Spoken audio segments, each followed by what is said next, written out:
Орой мэдрэг үзэгчтэй та бүгдийн лав гарагийн ажил үйлс өөдрөг бүтэмжтэй өндөрлөж өгдөг итгэлтэй байна. 25 дугаар суугт телевизийн дуустгаараа хилцүүлэг энэ 7 хоногийн шин дугаараа өргөн барихад бэлэн болж байна. За тэгэхээр сүүлийн өдрүүдэд Монгол улсын нийгмийн эдийн засгийн үйл амьдрал маш сонирхолтой болж ирж байна. За мэдээж их хурлын хаврын чуулган эхэлсэн. За мэдээж хавар болохоор бүхий л одоо амьд бодгоолууд бол сэрж нийгэм өөрөө ингээд маш эрчим хүчтэй болж байгаамаа. За тэгэхээр сүүлийн үед нийгэмд нэг зүйл яригдж байгаа нь юу вэ гэхлээр за хувь хүний орлогын албан татвар, нийгмийн даатгын шимтгэл болон нэмэгдсэн үртгийн албан татврын талаар иргэд бас байр суурь илэрхийлж байгаа. Нэр бүхий эдийн засагчид ч гэсэн за өнгөрсөн одоо 30 гаруй жилийн хугацаанд энэ үйлчилж ирсэн татврын систем бол тогтолцоогоор одоо маш буруу байгаамаа. За энэ магадгүй ажил олгогч, ажилтан болон жирийн татвар төлж байгаа иргэд ч гэсэн хохирж байгаа мэтэн зүйлийг бол ярьсан. За үзэгч таун санаж байгаа бол их хурлын нэр бүхий гишүүд бас хуулийг бол санаачлаад өргөн барьж байгаа юм байна. За мөн олон нийтийн байгууллагууд болон эдийн засагчид ч гэсэн хилцүүлэг зохион байгуулж ард иргэдийн саналыг сонсож байгаа. За мөн хууль санаачлагын тулд иргэдийн одоо энэ гарын үсэг чухал байгаа учраас за дээр нэр бүхий хуулиуд бас иргэд өөрсдийн энэ хүү үзэл бодлоо илэрхийлж эрх ашиг хамгаалахын тулд энэ хүү гарын үсэг бол цуглуулж байгаамаа. Тэгэхээр өнөөдөр яг сэдв маань үүн чиглэж байгаа бөгөөд нэр бүхий дөрвөн зочныг урьсан юм аа.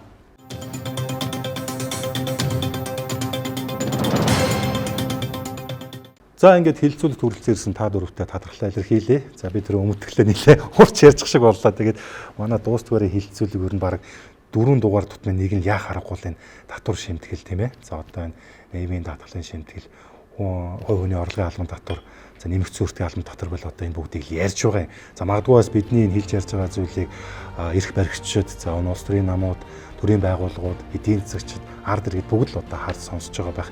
Зарим тохиолдолд бас шийдвэр гаргах төвшөнд бас тодорхой хэмжээгээр шууд бусаар бас нөлөөлж байгаа болов уу гэж итгэж байгаа шүү тийм.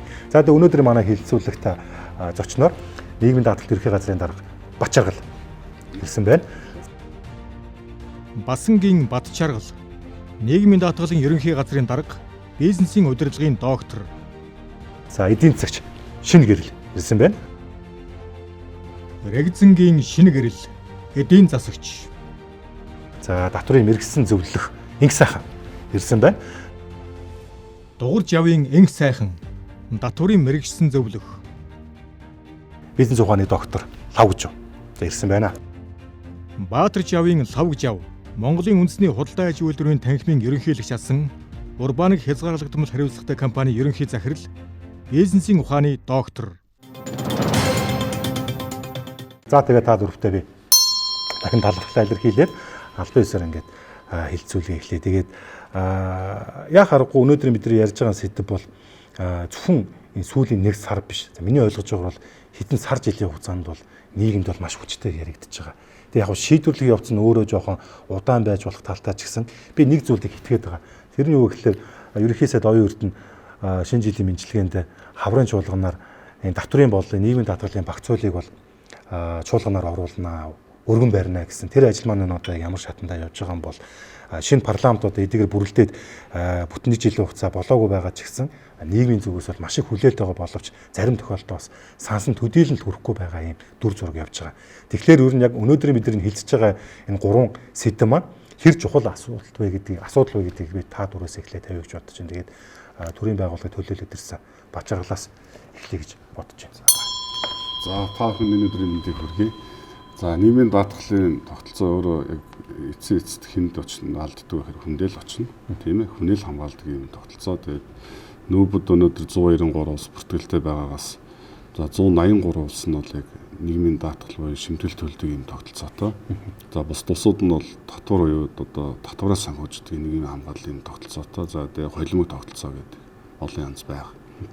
Манай улсын хувьд бол яг энэ жилийн хувьд бол 5 их 80 900 тэрбум төгрөгийн тэтгэвэр тэтгэмжийг нэг орсондоо нэг 800-аас 900 мянган хүнд олох юм одоо хуулийн зохицуулттай. Тэгэхээр зүгээр сууж байгаа авч байгаа мөнгө бол энэ биш тийм ээ. Энд чинь нөгөө даатгалаа төлөөд тэгээ буцаад эрсдэл гарсан тохиолдолд авч байгаа мөнгө гэж үзэж байгаа. Тэгэхээр 5 их 80 900 тэрбум төгрөг 800-аас 900 мянган хүн гэдэг бол одоо Монголын зах зээл дээр бол маш өндөр одоо мөнгө болно. Хүн ам зүйн бүлгийн тоонд орж байгаа. Тэгэхээр энэ асуудал одоо яригдах болгонд маш хүнд хэцүү сэдв болж босч ирдэг. Энэ өөрөө айгуу том эдийн засаг болон нийгмийн том үр дагавартай. Буруу хийвэл маш хүнд нөлөөлөл өгдөг. Зөв сайн хийх юм бол хүндээ өгөөжтэй ийм л тогтолцоо байдгийг дуртан зөтөө олоо гэж бодож байна. За эдийн засаг шинэ хэл. Бид нэр яах гэж татвар төлдөг гэдгээ эргээд хармаар байгаа юм. Татвар бол бидний төлсөн татвар бол бидний хөгжлийн төлөө одоо зарцуулагдаж явах хэрэгтэй. Бид нар бодит төр хөгжиж явах хэрэгтэй. Иргэдийн орлого өмч бодит төр нэмэгдэж явах хэрэгтэй.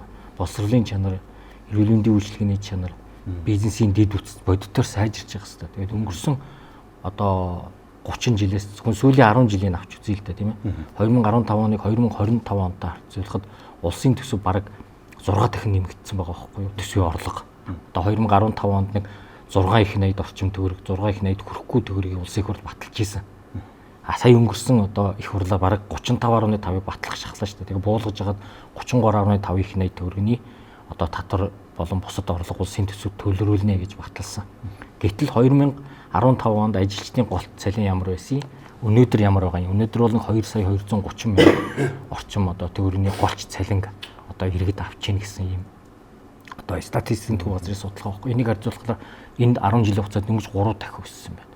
Харин татврын ачаал бараг энэсээ дахиад 3 дахин иргэд бол аж ахуй нэгжийн одоо нуруундаар ирсэн байна. Өнөөдөр татврын дарамт ямар их байгааг одоо бараг хүн болгоо ярьж штэ тийм ээ. Аж ахуй нэгж болгоо ярьж байна. Би бас одоо сангийн яамны хилцүүлэг хийж байгаа 2 дүүрэг дээр очиж хилцүүлэгт суусан иргэдээс бол маш их санал гарч ирсэн.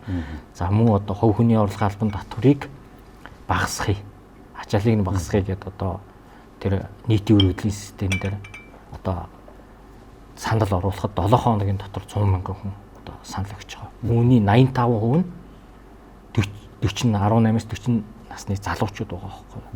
Тэгэхээр энэ өөрөө өнөөдөр бидний хангалттай татвар төлж байгаа юм байна. 33.5 их нээд гэдэг бол 2025 оны үед бол асар их мөнгө.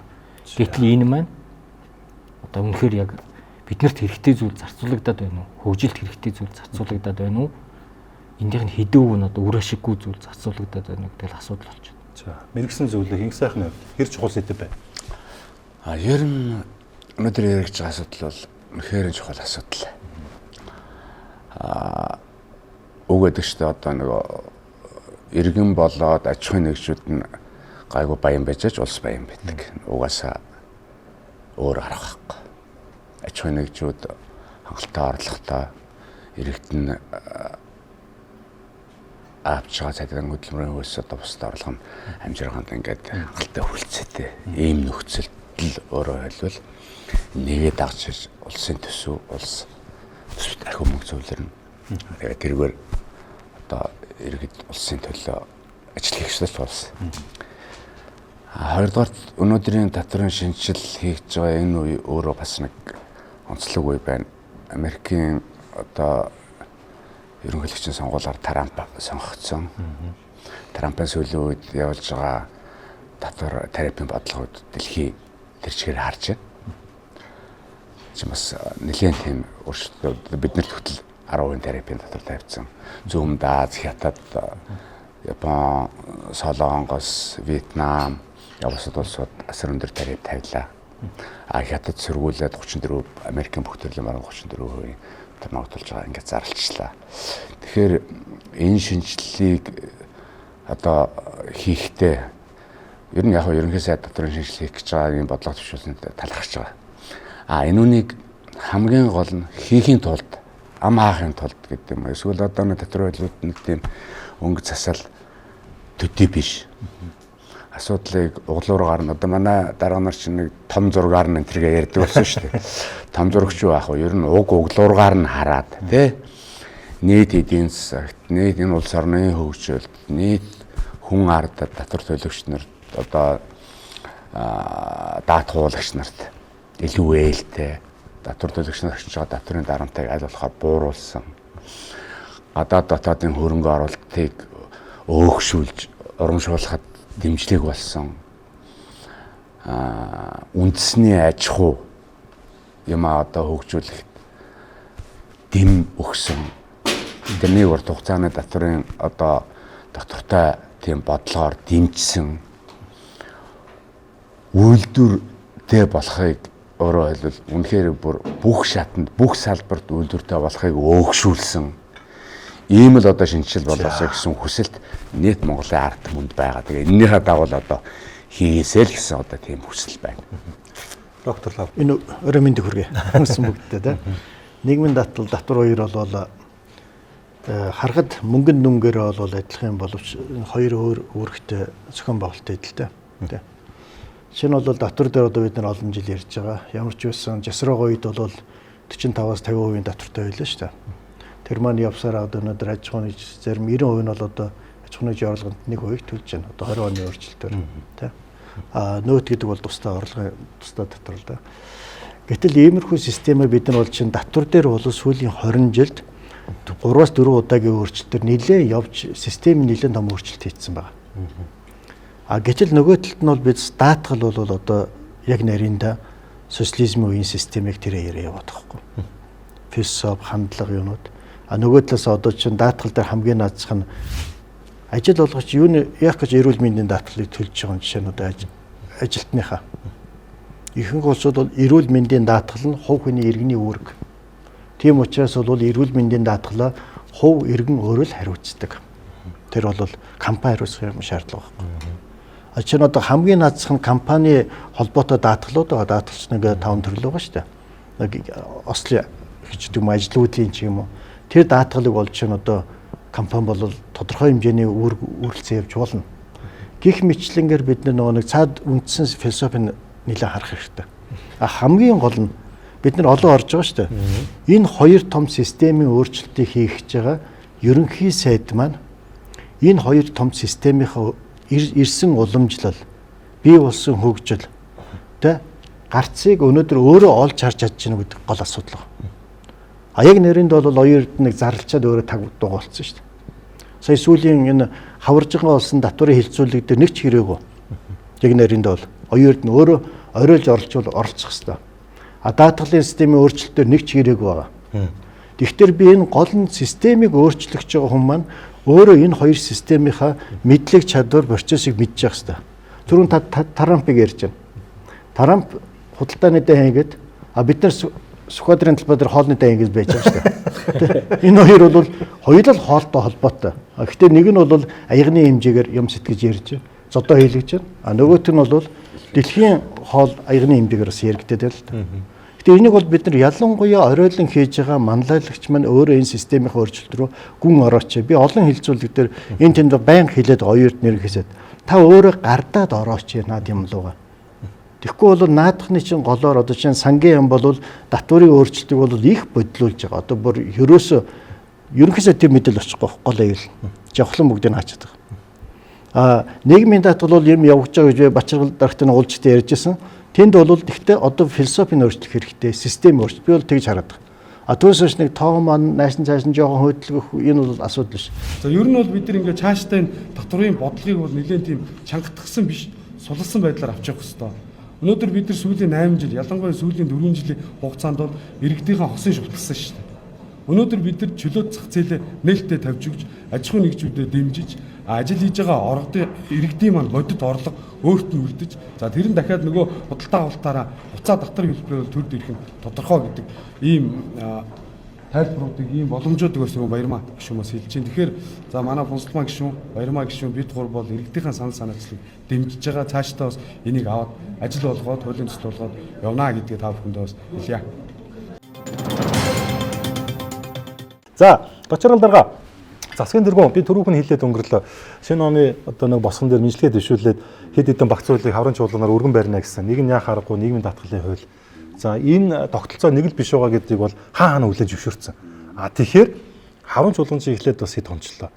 Тэгээд яг өнөөдөр хаврын чуулга яг асуудлынхаа яг мөн чанар буюу яг дис дараагаараа асуудлыг хэлж гэнэ гэдэг дээр би эргүүний хувьд их эргэлзэж байгаа. Хамгийн их тулгамдсан одоо энэ хууль бол яах аргагүй нийгмийн даатгал болон татврын багц хууль байгаа байхгүй.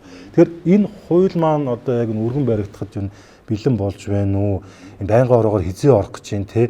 Гишүүд ч юм бол хилцээл гэдэг шүү дээ. Зарим гишүүд мөр байр цаалдаад одоо бүр өчтөр бахаа танхим дээр очиод хүртэл ингээд хилцүүлэг зохион байгуулад ингээд бизнес хэрэгслийн санаа бодлыг сонсож шүү дээ. Уул нь бол ингээд төрийн байгууллага нь өөрсдөө засаг нь өөрөө ингээд хүчээлээд явах хэрэгтэй болов гэж би бодох юм.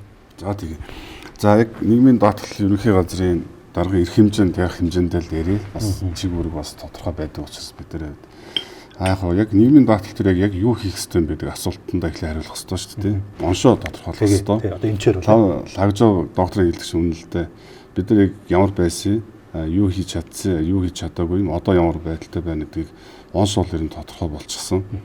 Хин тодруулж өгдөг вэ гэхээр мэдээ судлаачд тодруулж өгнө. Дээр нь мэрэгжлийн байгууллагууд дотор бас додоод гадаад байх хоёр янз байгаа. Тэгээ манай дээр бол Дэлхийн банк ажилладаг. Олон улсын хөтөлбөрийн байгууллага бас ажилладаг. Олон улсын валютын санхүү зөвлөмжүүд өгдөг юм л байна. Тэгээ манай онш бол юу гэхээр яг 95 онд бид нар анх шимтгэлтэй хөтөлбөр одоо шимтгэл төлж эхэлж шүү дээ. Хөтөлбөрийг эхлээ явахад бидэд хоримтлал бол байгаагүй. Яг бол түүнээс өмнө бол шимтгэл төлдөггүй байлаа шүү дээ. Яг тэтгэвэр дээр бол хоримтлал байхгүй. Тэгэхээр хоримтлалгүй хөтөлбөрөөр эхлээ явахад бол 9 оноо бол болж исэн. 9 оны зарчим бай одоо та бидний төлж байгаа шимтгэл бид нар аав ээжд бол зогч нь болж исэн. Гэхдээ нэг асуудлыг бол 2000 онд урчилж сануулж исэн юм билээ. Тэр нь юу гэхээр та нарын их төрөлт бол 65-аас 75 оны хооронд их төрөлт чинь ерөнхийдөө утгагүй тэтгэврт гарна шүү. Дараагийн араас нь нөхөх ёстой байсан. Дараагийн төрөлтийн үе чинь 90-2000 оны төрөлт бол маш огцон буурсан шүү. Энэ дэр чинь бол энэ одоогийн санхүүжилтийн зарчим чинь бол ажиллахгүй шүү. Эндээ бэлтгэлтэй байгаараа гээд 2000 онд нэрийн даасны хууль батлагдаад нэрийн даасны хууль бол энэ шинжлэлийн дундын алхам. Тэгээд дараагийн алхам бид нар хагас хоримтлал тэгээ бүрэн хоримтлал руу орох хэрэгтэй байсан. Тэгээ одоо бид нар орч чадаагүй л байгаа. 23 онд багц хууль батлахдаа бас 2-3 одоо ажлыг хийж чадаагүй үнэн. Тэр нь юу вэ гэхээр тогтолцоон дээр бид нар бол одоо зөвхөн улсын тэтгэврийн санал ажиллаж штэ. Энэ дээр бол хувийн тэтгэврийг оруулж ирэх хэрэгтэй гэдэг дээр бүгд санал нэгдэж байгаа. Хувийн тэтгэврийн хууль өргөн баригдаад сая парламент шинээр байгуулагдсан дэгийн хуулиараа буцаанд татагдаад ажлын хэсэг ажлууд одоо богдо бэлэн болчихсон байж байгаа. Энэ бол дарийнхан өргөн баригдах байгаа гэж бодож байна. Хоёр дахь асуудал нь бол суур тэтгэврийн асуудал байгаа. Суур тэтгэвэр гэдэг асуудал яагаад орж иж байгаа нөх юм бол бас л тогтолцооны асуудал. Улсын тэтгэврийн шимтгэл зарлаад бид нар та нарын ирээдүйн амьдралыг найдвартай ханган гэдэг баталгааг бүх улс орныг чатгаа болж байгаа. Зөвхөн манай улсын асуудал бол биш. Энийг зарим зах зээлийг нь хувийн тэтгэврээр хангаад зарим хэрэгцээг нь суур тэтгэвэр төсвөөс бас дааж явах хэрэгтэй. Тэгэхээр ийм хоорондын энэ шилжилтийг хийхэд амьдрал дээр буюу санхүү дээр шилжилтийн өртөг гэж зүйл яригдана. Одоо бидний төлж байгаа шимтгэлийг аав ээжийн тэтгэврт биш хоримтлалд оруулаад эхлэхээр аав ээжийн тэтгэврийн санхүүжилтийг хэн гаргах вэ гэдэг асуудал гаргарч байна. Энэ шилжилтийн өртгөө хэдийн хэмжээг дааж чадах вэ гэдэг дээр л шилжилтийн тэр шинжилгээний зорилго маань очоод тул зогсно гэсэн үг.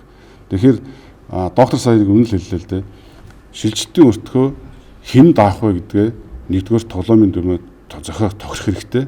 Хоёрдугаар төсөв энэ дээр ямар оролцоотой байх вэ гэдгээ тогсон тохиолдлоор энэ төтөрийн тойрогоос хизээ гарахын тулд өөрөөр хэлбэл хизээнээс гэж энэ хүмүүс хувийн нэрийн дастай юм уу энэ одоо заавал өөрийнхөө өмнө тэтгэврт гарсан хүнийг тэтгэврийн төлөхөөс илүүтэйгээр өөрийнхөө ирээдүйд мөнгө хадгалах үе нэрхээ. За би айгүй гоё хариуллаа.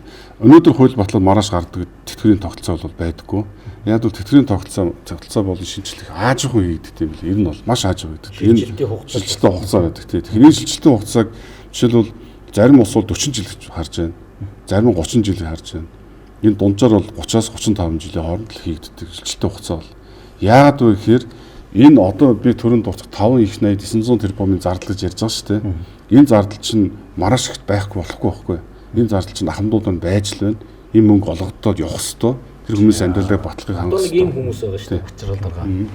Одоо нөгөө нэг ерөөсөө нийгмийн даатгалын шимтгэл маш олон жил төлөөгүй мөртлөө тэтгэврт гарч байгаа хүмүүс байгаа. Одоо бас гарахад бэлэн хүмүүс байгаа шүү дээ. Энэний ер нь прогноз ямар байдیں۔ Одоо өнөөдөр ийм хүмүүс хэдэн тооны хүн авдیں۔ Ирэх жилүүдэд ер нь ирэх 5-10 жилд яг ийм хэдэн хүн тэтгэврт гарахаар байгаа юм. 40 хэлээд өгөөрэй. Маш цогцсон. 42-оос 45 мянган хүн гардаг тэтгэврт. Гэхдээ нийгмийн даатгалын сангаас тэтгэвэр авдаг хүмүүс шүү дээ. Тэтгэврт шинтгэл даатгалаа төлж ирсэн гэсэн үг. Даатгалаа огт төлж байгаагүй хүмүүсүүд бол даатгалаар бол орж ирэхгүй. Тэр хүмүүсд халамжийн санд буюу төсөөл санхүүжилтийн хөтөлбөр явна гэсэн үг. Юм л. Халамжаас. Тэр нь гэтээ татвараас гэсэн үг шүү дээ. Татвар төлөгч. За эдийн засгч танаас асууж байгаа шүү.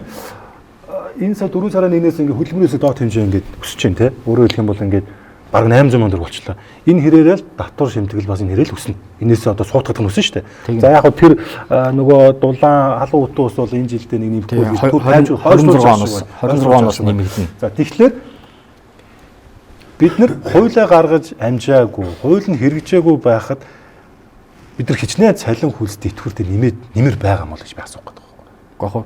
Гэхдээ энэ бүр өөрөө нэг өөр асуудал болчиход байгаа байхгүй юу? Тэр ингээд юмны үнийг үргэлж тогтоогол байх юм бол дагаал одоо бүтлгүүтэл бол үргэлжил явна.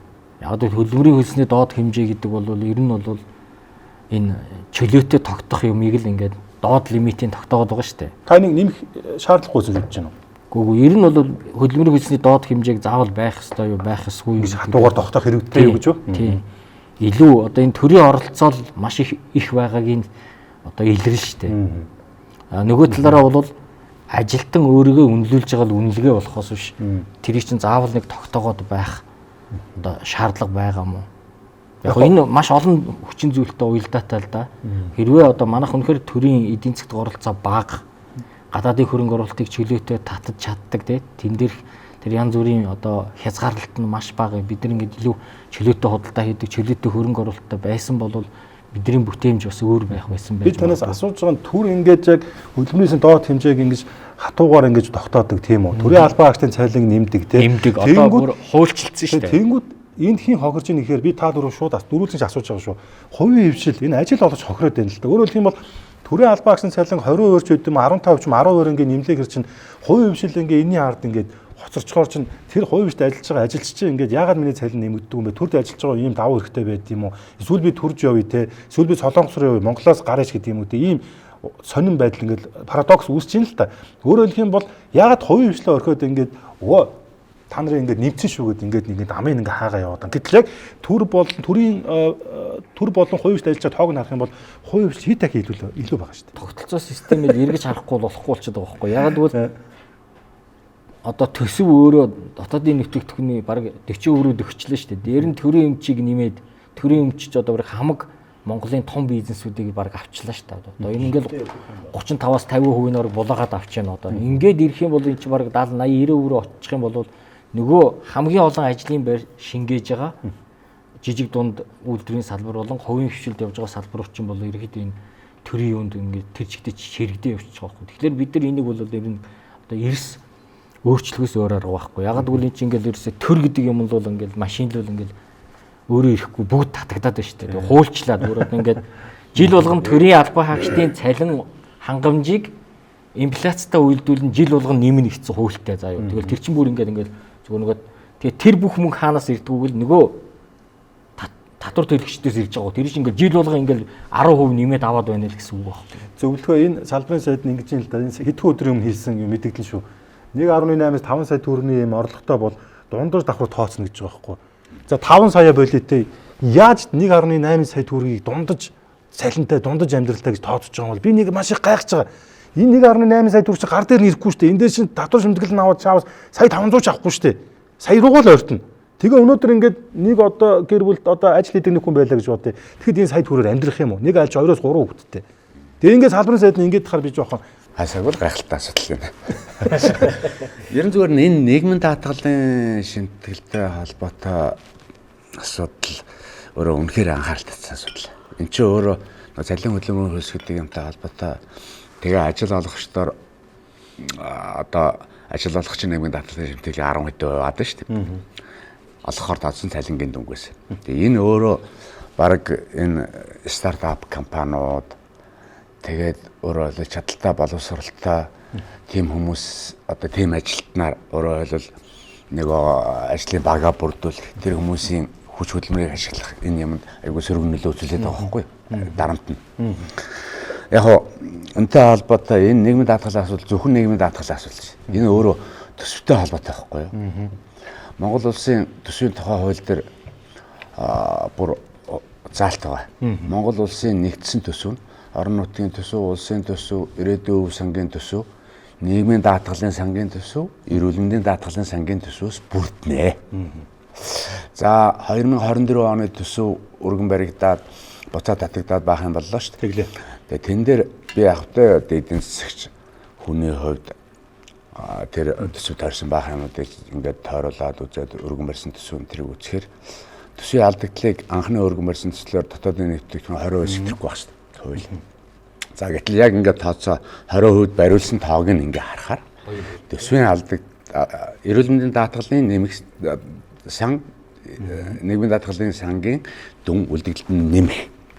Тэр нэмэх дүн төсвийн алдагдал дээр аваачд тавьж өөрөөр хэлбэл нөгөө алдагдлыг тэр дүнгээр бууруулаа тэгээ 20% нь барилдсан байгаа байхгүй.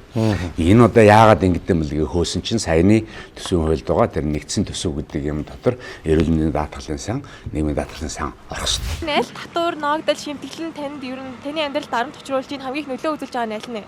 Нийгмийн даатгал шүү дээ. За яагаад? Тий. Нийгмийн даатгал болохоор яг даатгал гэдэг одоо утгаараа бид нарт үйлчлэж чадахгүй юм л гэж үзээд байгаа би юм бол. Нийгмийн даатгал бүр арай л өндөр байгаа юм шиг байдаг шүү дээ.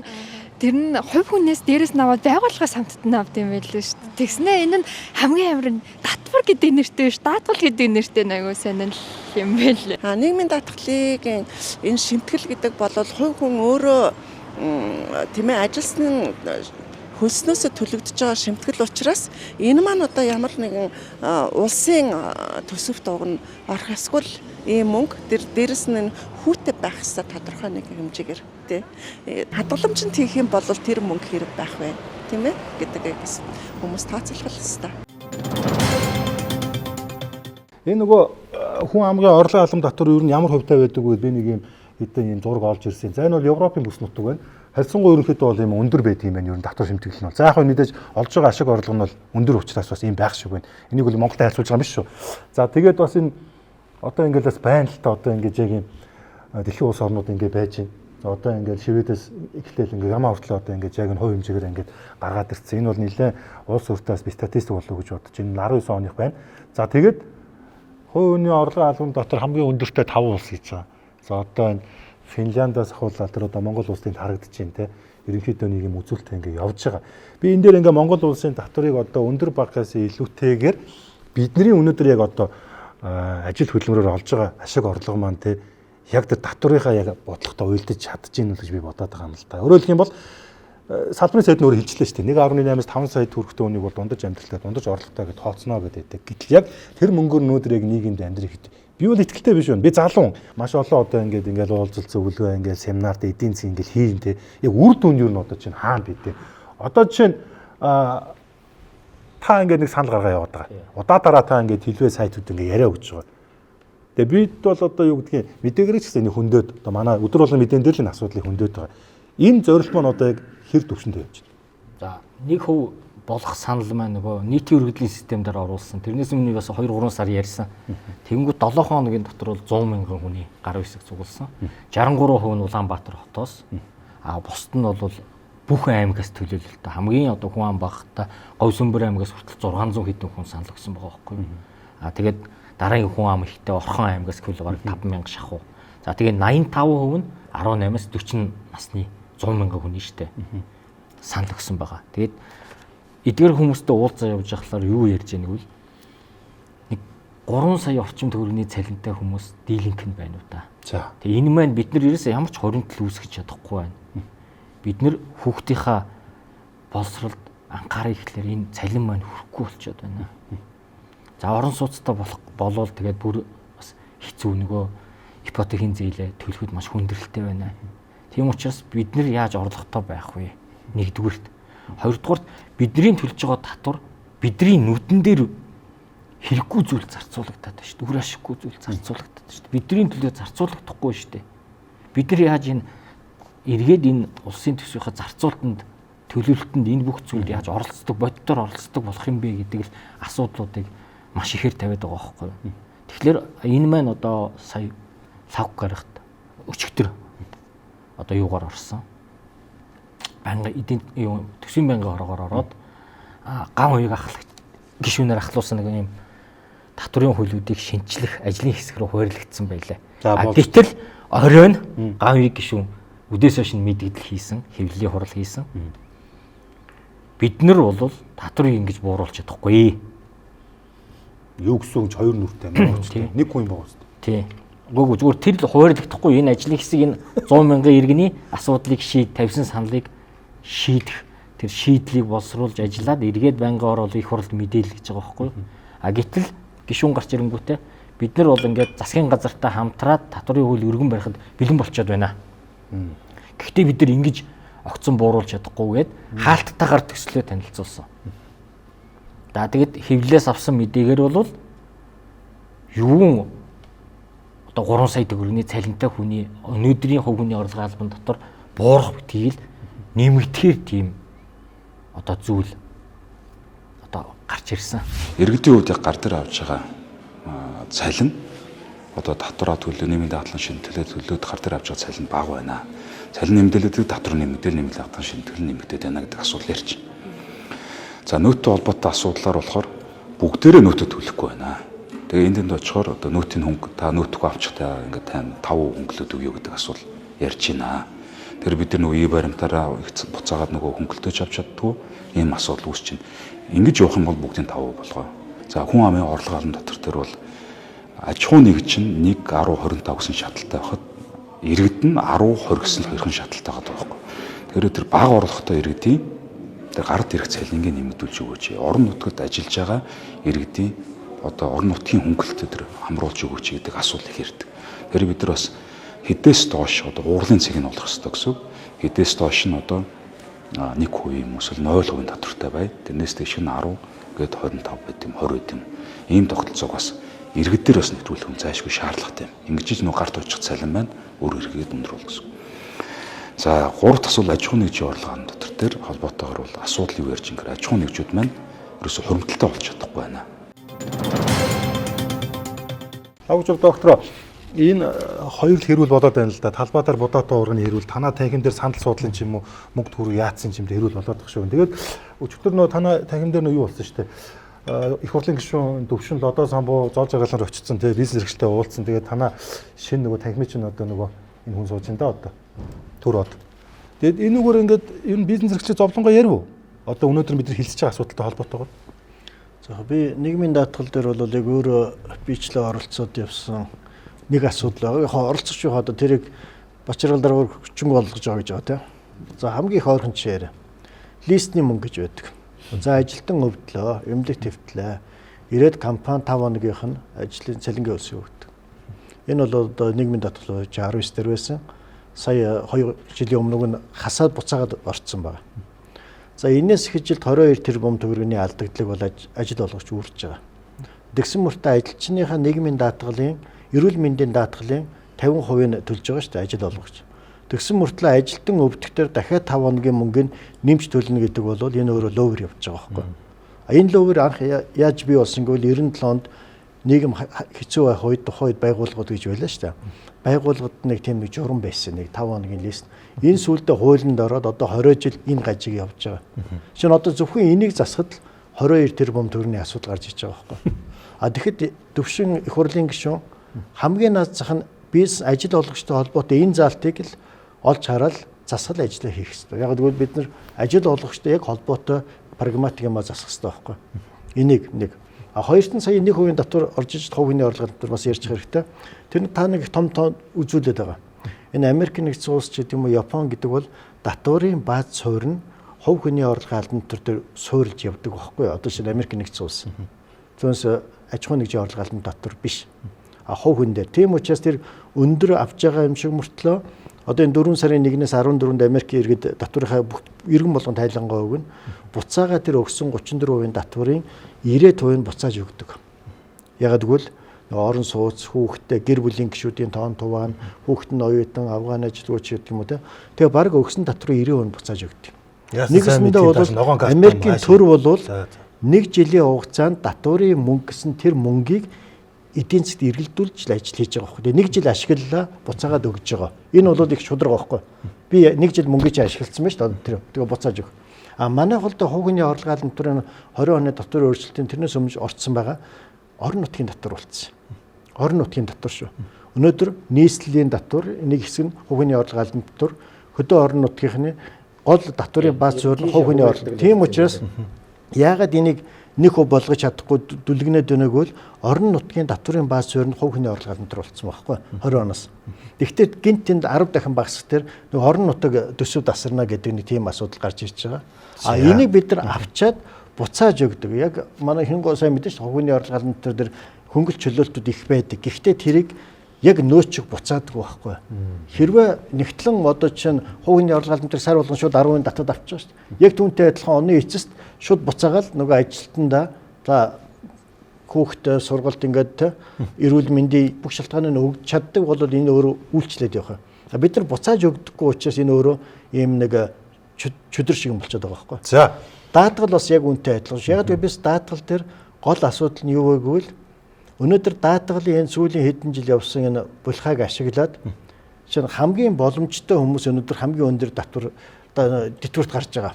2.8 ч үлээ те. Одоо өнөөдөр бүх боломжтой хүмүүсийн ээж аавнаар хамгийн өндөр тэтгэврт гардаг. Ажил хийхгүй мөртлөө хий оронтой бичүүлээд тэгээ эн чинь өөрөө нийгмийн даатгалын бас нийтийн мөнгө шүү дээ. Энэ нийтийн мөнгнөөс хүртэх хэмжээнд боломжтой өндөө өнөөдөр асар их ахиухан олддог болсон. Боломжгүй өндөө бүр олдох байсан. Гэтэ нөгөө шудраг хуваарлтын асуудал гарч ирж байгаа байхгүй.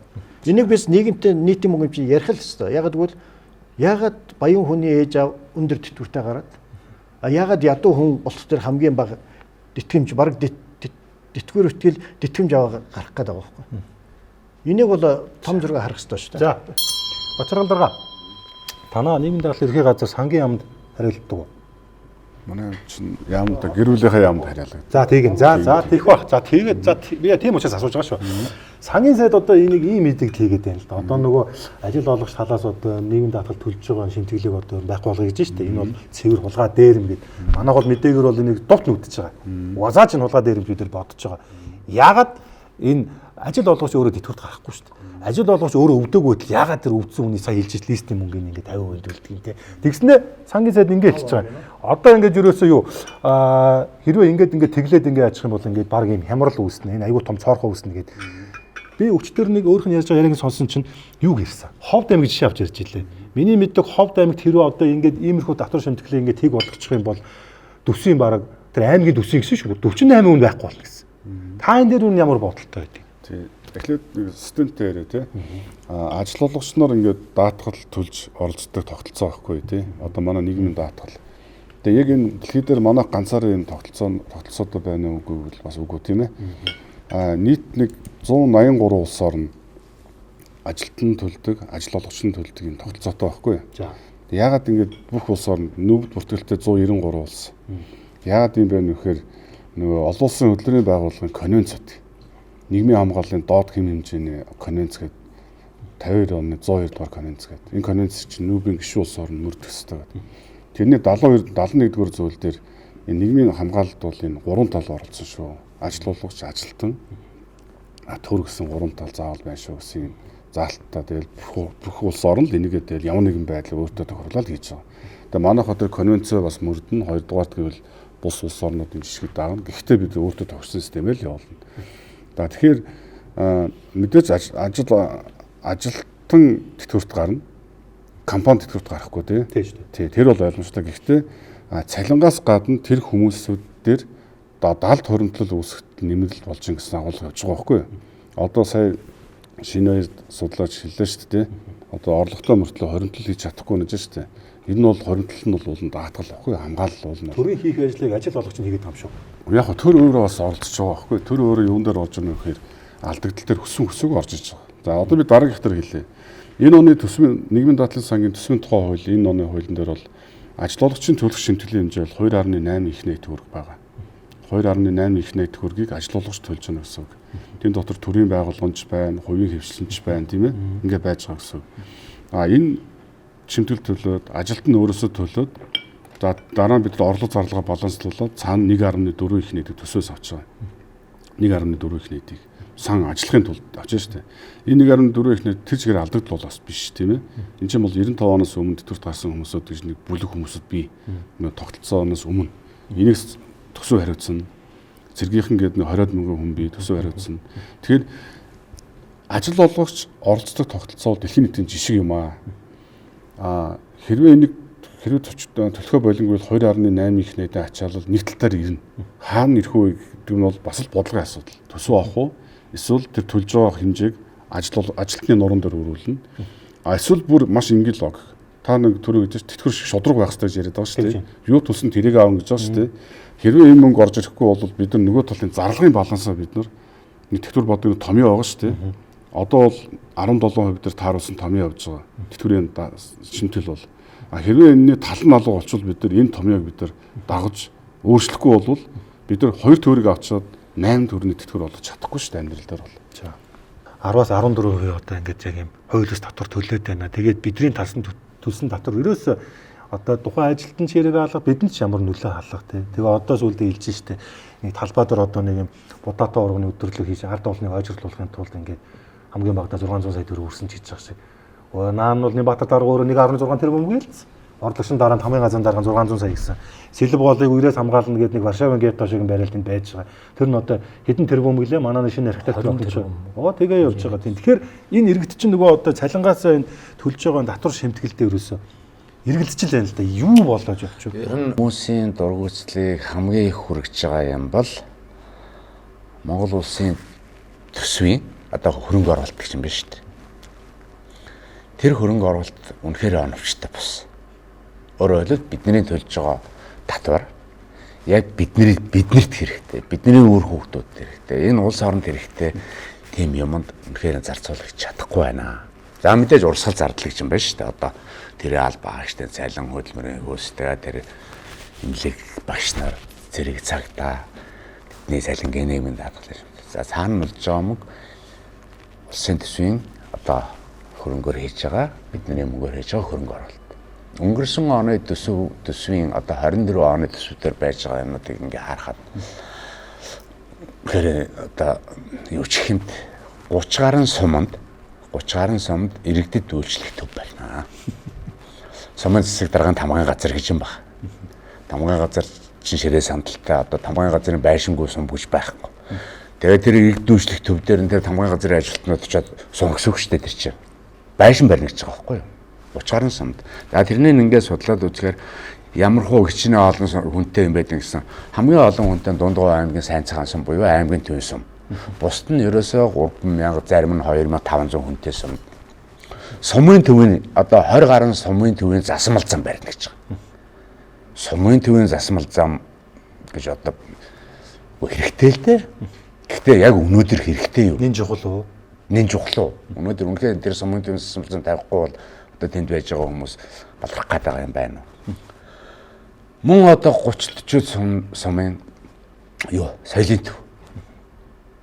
Соёлын төвийн байшин хэрэгтэй юу?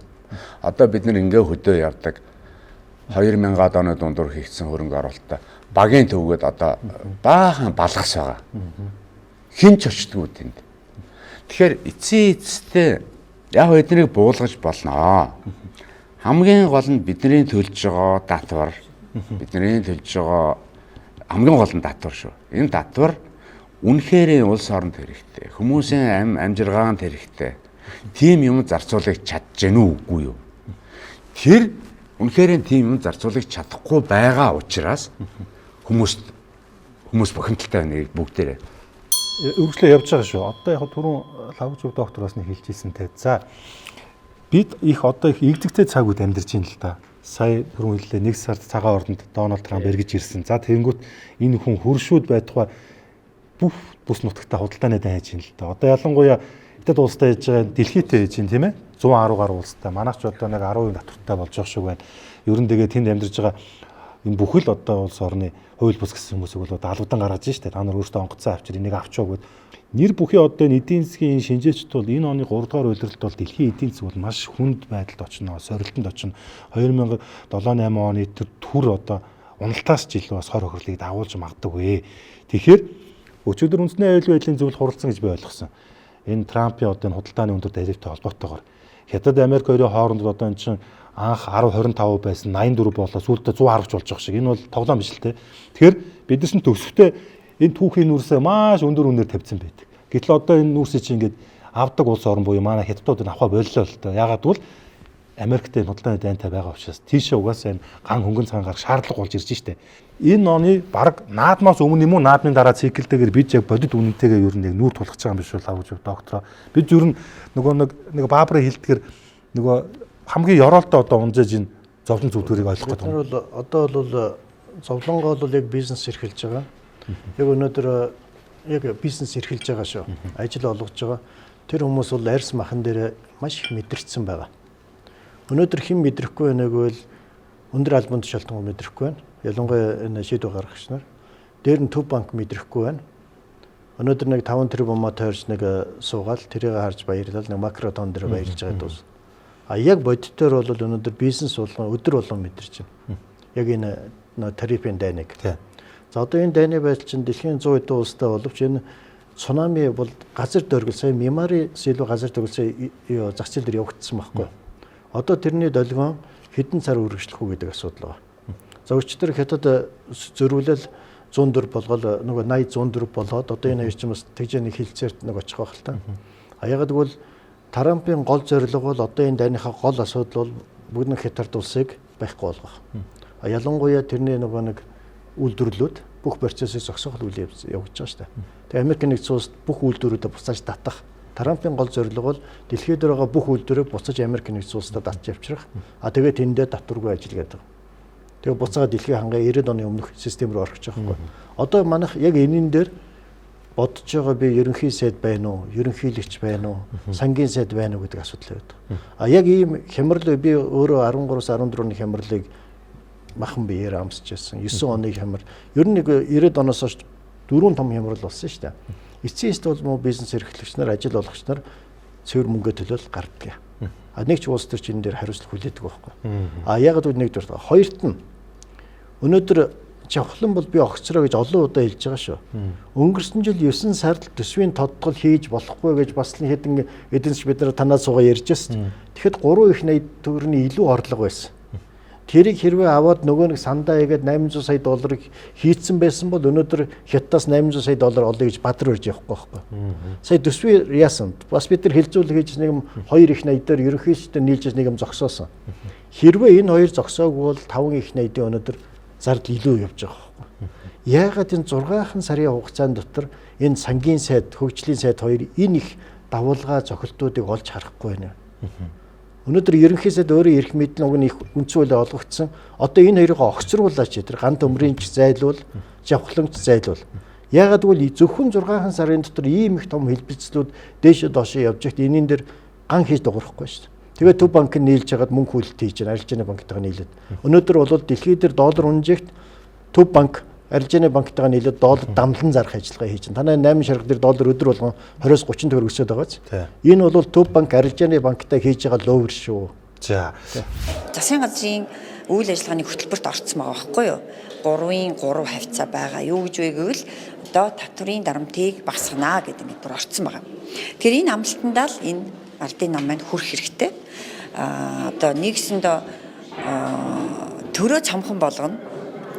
Ард иргэдээ одоо ядуурлаас бараг гаргана, дарамтнаас салгана гэсэн боловч өнөөдөр амьдрал дээр юу болж ийн гэвэл төрөнд анхаацсан, төсвийн зардал нэмэгдсэн 3.2 их 80 дээр дөнгөж 24 оны тухай ярихад хэдхэн сарын өмнө одоо нэгсэндээ 3-4 сарын өмнө бид нар төсөв нь 30.5 их 80 болоод исэн ба шүү дээ.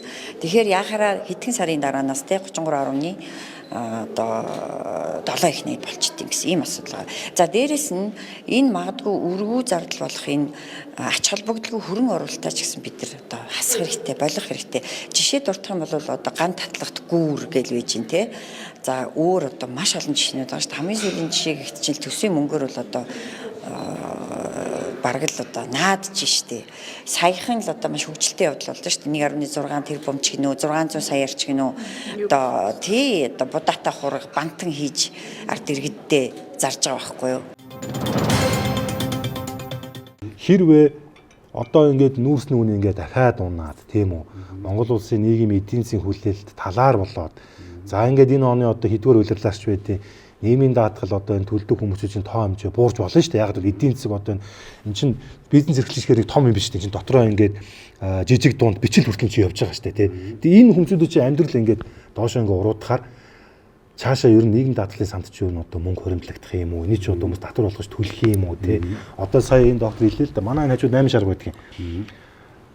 Цагаан сараас хойш доллар дасгалтгүй өсөж байна. Өчигдрийн байдлаар 3555 төгрөг болсон байна. Энэ чинь цагаан сарын өмнө 3500 хүрээг байсан шүү дээ. Одоо энэ би ойлгоод байна л да. Энэ улсын наадмарч гэдэг нь оны сүүлээр энэ чинь хайшин 4-ийн давах юм уу 5-ын хүрэх юм уу эсвэл. Тэгэхээр нөхцөл байдал одоо бидний ярьж байгаас дис ондоогоор ингэж айгүй хурдтайгаар өрнөж явж байгаа учраас бидэнд хариу одоо Ирак зөвлөх тийм байна. Одоо чинь нийгмийн даатгалын одоо танаа байгуулсан шинэ одоо болцгүй одоо ийм парадокс үүссэн тохиолдол яг та нар яг юу их вэ? Тийм. Энэ дээр би зөвхөн нэг олон улсын байгууллагын судалгаас эхлээд дурдчихэ. Тэтгэврийн сангууд маш олон төрлийн олон удаагийн дэлхийн эдийн засгийн хямралаар нүрд тулсан байна гэж үзэж байгаа байхгүй. За жишээл 2000 оны хямрал, дараа нь 2007-8 оны хямрал, за дараа нь 18 байна уу тий. Дараа нь цар тахлын хямрал гэдэг. Ийм хямралуудад ингээд олон улсын байгууллагууд үнэлгээ хийгээд яг ямар төрлийн тэтгэврийн сангууд нь тестжүүлсэн байна вэ гэдэг дээр үнэлгээ өгсөн юм бэл. Тэгээд хоримтлалтай сангууд бол нэлээд цогцолтонд орсон байна. Тэнд хоримтлал нэлээд буурсан байна. Одоо жишээлбэл нэг Америк дундаж иргэний хоримтлал 20 жил ажилласан хүнийд хоримтлал 500 мянга байсан бол тэр сангуудад ингээд хөрөнгө оруулалтууд унаад тий 20% та 30% та хоримтлалтай үлдсэн байна гэсэн судалгаа гаргасан юм бэл. Тэгэхээр нөгөө манайх шиг хөрөнгөний зах зээл бас сайн хөгжөөгүй улс оронд яг нэг хоримтлалын зах зээл рүү та нар орцсон байсан бол бас ийм цохилт авах байсан байх шүү гэдэг анхаарлаа тийм зөвлөмж бас ирүүлж байгаа. Одоо манай одоогийн тогтолцоо бол шууд бол оргихгүй тий. Одоо ингээд шууд бидний хөрөнгөний үнцэн үнэн гэсэн ойлголт бол байхгүй. Гэхдээ орлого бүрдүүлэгч тал маань ажиллагч нар л байгаа шүү дээ тийм ээ. Орлого бүрдүүлэгч талын орлого нь бол бид нар дээр шууд нөлөө үзүүлнэ. Тэнд бол муух юм бол байхгүй.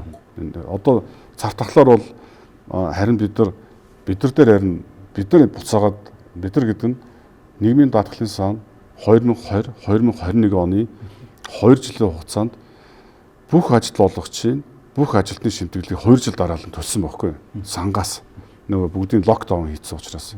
Тэгээ манай сангаас нэг их найт төгрөг зарцуулсан байж байгаа. Тэгэхээр ингээд харилцан ээлжтэй л явах гэж бодож байна. Сая цар тахалтаар бол бид нар бүх нөөцөө шавхаад ажилтнууч нарынхаа шимтгэлийг нь өмнөөс нь төлөөд ажилтныхын төлөх шимтгэлийг өмнөөс нь төлөөд ямар нэгэн тэнд шимтгэлийн дарамт бол үүсгээгүй. Одоо дараагийн цохилт ирвэл одоо тэр манай дээр л нөөц байхгүй. Бид нар бол аль хэдийн байгаа нөөцөө шавхаад цар тахлаар гаргаа явуулчихсан. Хинт өгсөн байвал ажилтнууч нартай, ажилтны нартай өгчихсөн гэсэн. Мартснаас мал мэнд өгчээр нийгмийн даатгалын санд одоо мөнгө байгаа мó? Байвал хэдэн төгрөг байна? За мал бол их мэнд байгаа. Энэ жил өвлжил тааваржилтыг сайхан болсон байлаа. Энэ нь бол малчтын хувьд бол их аштайган татар нөхцөлтэй болж байгаа. Бид нар бас баяртай байгаа. Яг тэгвэл өвлжил тааваржилт хүнд болоод ирэхээр ер нь орон нутгийн амьдрал маш хүндэрдэг. Тэгэхээр орон нутгийн амьдрал хүндээд эхлэхээр даатгал төлхөө болж эхэлдэг. Даатгал төлхөө болохоор халамжруул явдаг. Ийм л дүр төрхтэй байгаа. Нийгмийн даатгалын сан төрөл хавжууд доктороос ирсэн 4 сан байгаа. Эрүүл мэндийн даатгалын сан бол тусдаа гараад явсан.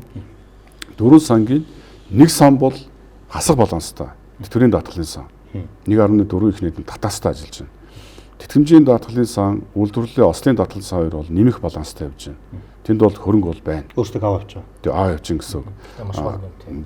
Нэг өндөр бол биш. Гэхдээ бас баг бас биш. 700 банк Шингис хаан банкнаас та нар мөнгө авсан юм уу? Тэнд 160 тэрбум төгрөгийн асуудал бол байна. 160 тэрбум төгрөгийн асуудал. Яагаад авдаггүй юм? Бид нар бол авахын тулд өдөр шөнөгүй тэнд араас нь явж байна. Гэхдээ бид нар тэнд нуугцсан хөрөнгийг илрүүлэх талаар бидэрт эрх мэдэл нь алга. Гэхдээ бидэрт эрх мэдэлтэй байгууллага буюу АТГ, шүүхэн шийдвэр гүйцэтгэх газар, прокурорт нь хандаад ингэ явж байгаа. Эхнээсээ хөрөнгөд орж ирж байна. Та нарыг өссөн дүнгээрээ биш, өөрөөр хэлэх юм бол тэр банкнд хадгалуулаад хүү тооцоод тэр өссөн дүнгээр авах хэрэгтэй гэж би ойлгоод байгаа шүү дээ. Бүх хүүгийн тооцоод авсан нэхэмжилсэн дүн байхгүй юу? Одоо капиталаас бид нар 104 тэрбумын нэхэмжлээ шүүхэн шийдвэр гаргуулсан. Үүний тал хувийн үндсэн яг мөнгө дүн байж байгаа. Тэгээд 104 тэрбумаас одоо 65 тэрбум төгрөг үлдчихсэн байна. Гэх мэтлэн. Нэг сан бол харин яг баланслж явж байгаа ажилгүйдлийн даатгалын сан. Тэгэхээр одоо эдийн засаг хямрах юм бол ажилгүйдэл маш ихсэн. Ажилгүйдэл ихсэн гэдэг бол манай ажилгүйдлийн сан дээр нэлээд ачаал өгөх магадлал айгүй өндөр. Тэгэхээр нөгөө тэтгэврийн даатгалын сангаас гадна ажилгүйдлийн даатгалын сан бол энэ дээр 2 сан бол цохилт авах ихний ээлжинд цохилт авах 2 сан бол энэ 2 сан байгаа. Үйлдвэрлэлийн ослын сан бол тэтгэмжийн даатгалын сан хоёр бол гайгүй. Энэ бол нөөцтэй байгаа гэсэн үг. Их хурлын дарга одоо бол асуудлыг би эрүүлэр харах юм болов уу гэж найдаад байгаа. Өөрөө ч гэсэн одоо ингээд энэ байнгын орон шилжүүлэлт та түр үйсэн төсвийн байнгын ороогоор орсон гэж чинь тий.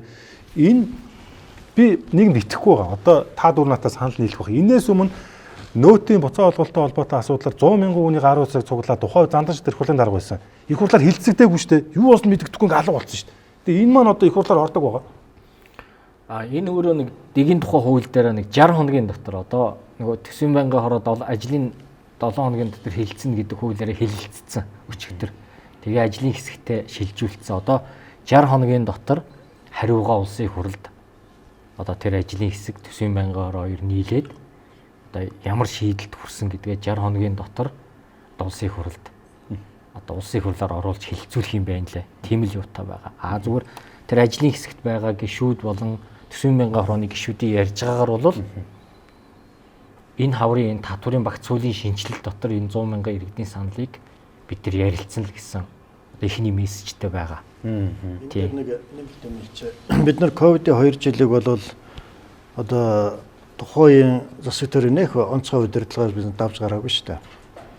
Яг тэгвэл ковидын өмнө бид нар нөөтийн системээ ажиллуулсан байсан 16 онд. 16 оноос хойш өнөөдөр хүртэл татварын бүх орлого жил болго 10-15 билж байгаа. Энэ бол нөө иргэн болгон толооны хэвлэлээр тэгээ татварын орлого тасраагүй. Нөөтийн 2 жилд 10% илүү байсан. Дээр нь бол biz 19 онд татварын багц хуулийг өөрчлөөд нийт татвар төлөгчдийн 90%-ийн 1% татвар руу оруулсан. Аж ахуй нэгж 1.5 тэрбумаас доош орлогот бол 1% рүү оруулсан. Тэгээд энэ хоёр систем дээр нь Эрдэнэтийн 49%-ийг бид нар автсан байсан учраас ковидыг даваад гарцсан байхгүй. Тэгээ одоо та нэг 1% асуугаад байгаа шүү дээ. Тэгээ асуугаад нь яваад. Их хурлын гишүүд. Тэгэхээр тардаа biz практикаар заяа. Аж ахуй нэгжийн орлогын албан татвар 10 байдгийг нэг болгож чадсан. 2019 оны өөрчлөлтийн хуулиар 2020 оноос ирсэн өнөөс хэрэгжиж байгаа. 10 дахин багасгаж чадхад татварын орлого нэмэгдээд явцсан байхгүй. Өнөөдөр ягаад хувь хүний орлого албан татварыг 1% болгож болохгүй. Biz өмнө энэ үйлдэлийг хийцэн байхгүй. Аж ахуй нэгждэр хийгээд туршаад болцсон юм. Ягаад хувийн дээр болохгүй. За. Энийг хийх л ёстой. Ягаад гэвэл энэ реформын өөрчлөлт, шинжилт, үр дүнг эрх баригч нар одоо олж хараагүй учраас наадах чинь болдоггүй юм, утоп юм гэдэг давхиад байгаа байхгүй. Гэхдээ би аж ахуй нэгжд хэлж шít 1% болоход 90% 1% татвар төлдөг болсон шүү. Гэхэд энд ямар ч төсөвт ачаал үүсээгүй. Харин эсрэгээр орлого нэмэгдээ явцсан. Тэгэхээр хувь хүний орлого албан дээр 1% болоход бид нар энэ хөдөлмөрийн зах зээл чөлөөлөд өгөөч юунаас гэвэл хувь хүний орлого нийгмийн даатгалын шимтгэлийн нийлээд 26%-аас чөлөөлж өгч чадах юм ажил 37 байгаа шнэ. Чөлөөлж өгч чадах юм бол хөдөлмөрийн зах зээл чи өөрийгөө хөгжүүлээ явах гэдэг. Тийм учраас 1% дөнгө 10% дөнгө багасгал гэж байна. 24 оны гүйцэтгэлээр болохоор хувь хүний орлогын албан татвар нэг 2.4 их найд орчим төсвөд турсан байгаа. Үнийн 81% нь цалингаас. Гэтэл энэ хувь хүний орлогын албан татвар чи хэд хэдийн юунаас бүрдэж байгаа шүү дээ. Хөрөнгөний орлого, хөрөнгө шилжүүлсэн зарсны орлого, хувь хүмүүсийн хувийн одоо жижиг бизнесийн үйл ажиллагааны орлого, бусад орлого гэсэн. Тэгээ бусад орлогууд тэд нар чи бүгд ингээд маш бага хувьтай байгаа байхгүй юу? Одоо нэг хөрөнгөний орлого нэг 13-4% орчим. Тэгэхээр энэ 1% болгоод ирэх юм бол тэр дундаж буюу түүнээс дээш цалинтай иргэдийн тэр хөрөнгөний зах зээл рүү хөрөнгө оруулалт хийх тийм ээ. Тэр хөрөнгөний зах зээл дээр ингээд эргэлтийг нэмэгдүүлэх, эргээд бас шинэ бизнест тэр хүмүүс чи хөрөнгө оруулалт хийх. Өнөөдөр системээр бид нар нэг юм ойлгомоор иргэд хөрөнгөтэй орлоготой өмчтэй болоод байх юм бол ажлын байр нэмэгдэнэ, бизнес нэмэгдэнэ, бидний суур бааз нэмэгдэнэ гэсэн үг байхгүй. За, их сайхан зөвлөхөө тоглоомын дүрмийг тодорхой олмоор байна л да. Нийгмийн дадлын шинтгэл чи ер нь яг даатгал юм уу, хоригдл юм уу, татвар юм уу те. Одоо энэ оюун гишг гишүүн хэлж байгаа би зөв л гэж бодож байна. Энийг тодорхой олгочих хэрэгтэй биш. Яг юу юм бэ? Татвар гэхээр чи өөрөөсөө татвар биш гэдэг байна. Ирээдүйдээ хэрэглэх таны одоо тэтгэл тэтгэмжлэл ойлгуулад байгаа л да те. Гэхдээ одоо яг энэ шууд хэлээ. 90 он байтугай 2000-ад он төрсөн одоо нөгөө нэг энэ татвар шимтгэл төлөөд эхэлсэн хөлбөмбөгийн зах зээл гарсан залуучууд чинь энэ ч бүх айгу дургүй шүү дээ. Очоод уулзахаар андаад бүгэлхөөрөө би танаа ажлын саналыг яаж чинь зөвшөөрсөн хаад ажиллая. Гэхдээ би нийгмийн татвар, нийгмийн татвар хөдөлмөр гэж. Тэрүүн Бачаргал дарах хэлсэн нөгөө ер нь одоо энэ ажил олгох шинжилж байгаа нийгмийн даатгал тийм гэдэг. Бид нар шимэл нөгөө нэг хувийн даатгалын систем байхгүй. Ганцхан төр хардаг нийгмийн даатгал дээр. Хувийн даатгалын юм дээр нь одоо хөгжүүлэхээс өөр аргагүй болсон. Энд чинь одоо бид нэр 60, 70-аад он, 80-аад оны хүмүүс ингээд явна. Гэтэл одоогийн энэ ирээдүйд улс орныг авчих өстой бидний үр хүүхдүүд эдгээр чинь шал өөр ихтгэл үнэмшилтэй, маш өргөн мэдээлэлтэй, шал өөр үе өсч боожж шүү дээ. Тэгээ энэ төрлийн энэ ямыг тэднэрт одоо хэдий болтол тулах юм. За бид нар ч яг уу ингээд одоо тэр социализмаас ингээд тулгуусаар байгаа өнөөдөр хүрсэн. Тэ? Татварын ерөнхий хуулийн дээр 3 юм байгаа. Татвар, төлбөр, хураамж гэх 3 юм. Энэ бол яг ерөөсөө ямар ч хариу төлбөргүйгээр авч байгаа өөрөөр хэлбэл төсөө орлогыг бүрдүүлж байгаа юм. Нийгмийн даатгалын шимтгэл буюу ажил олгогчийн төлж байгаа даатгуулагчийн төлж байгаа энэ бол хариу төлбөргүйгээр авч байгаа тийм татвар бол биш ээ. Энэ биш байхгүй юу?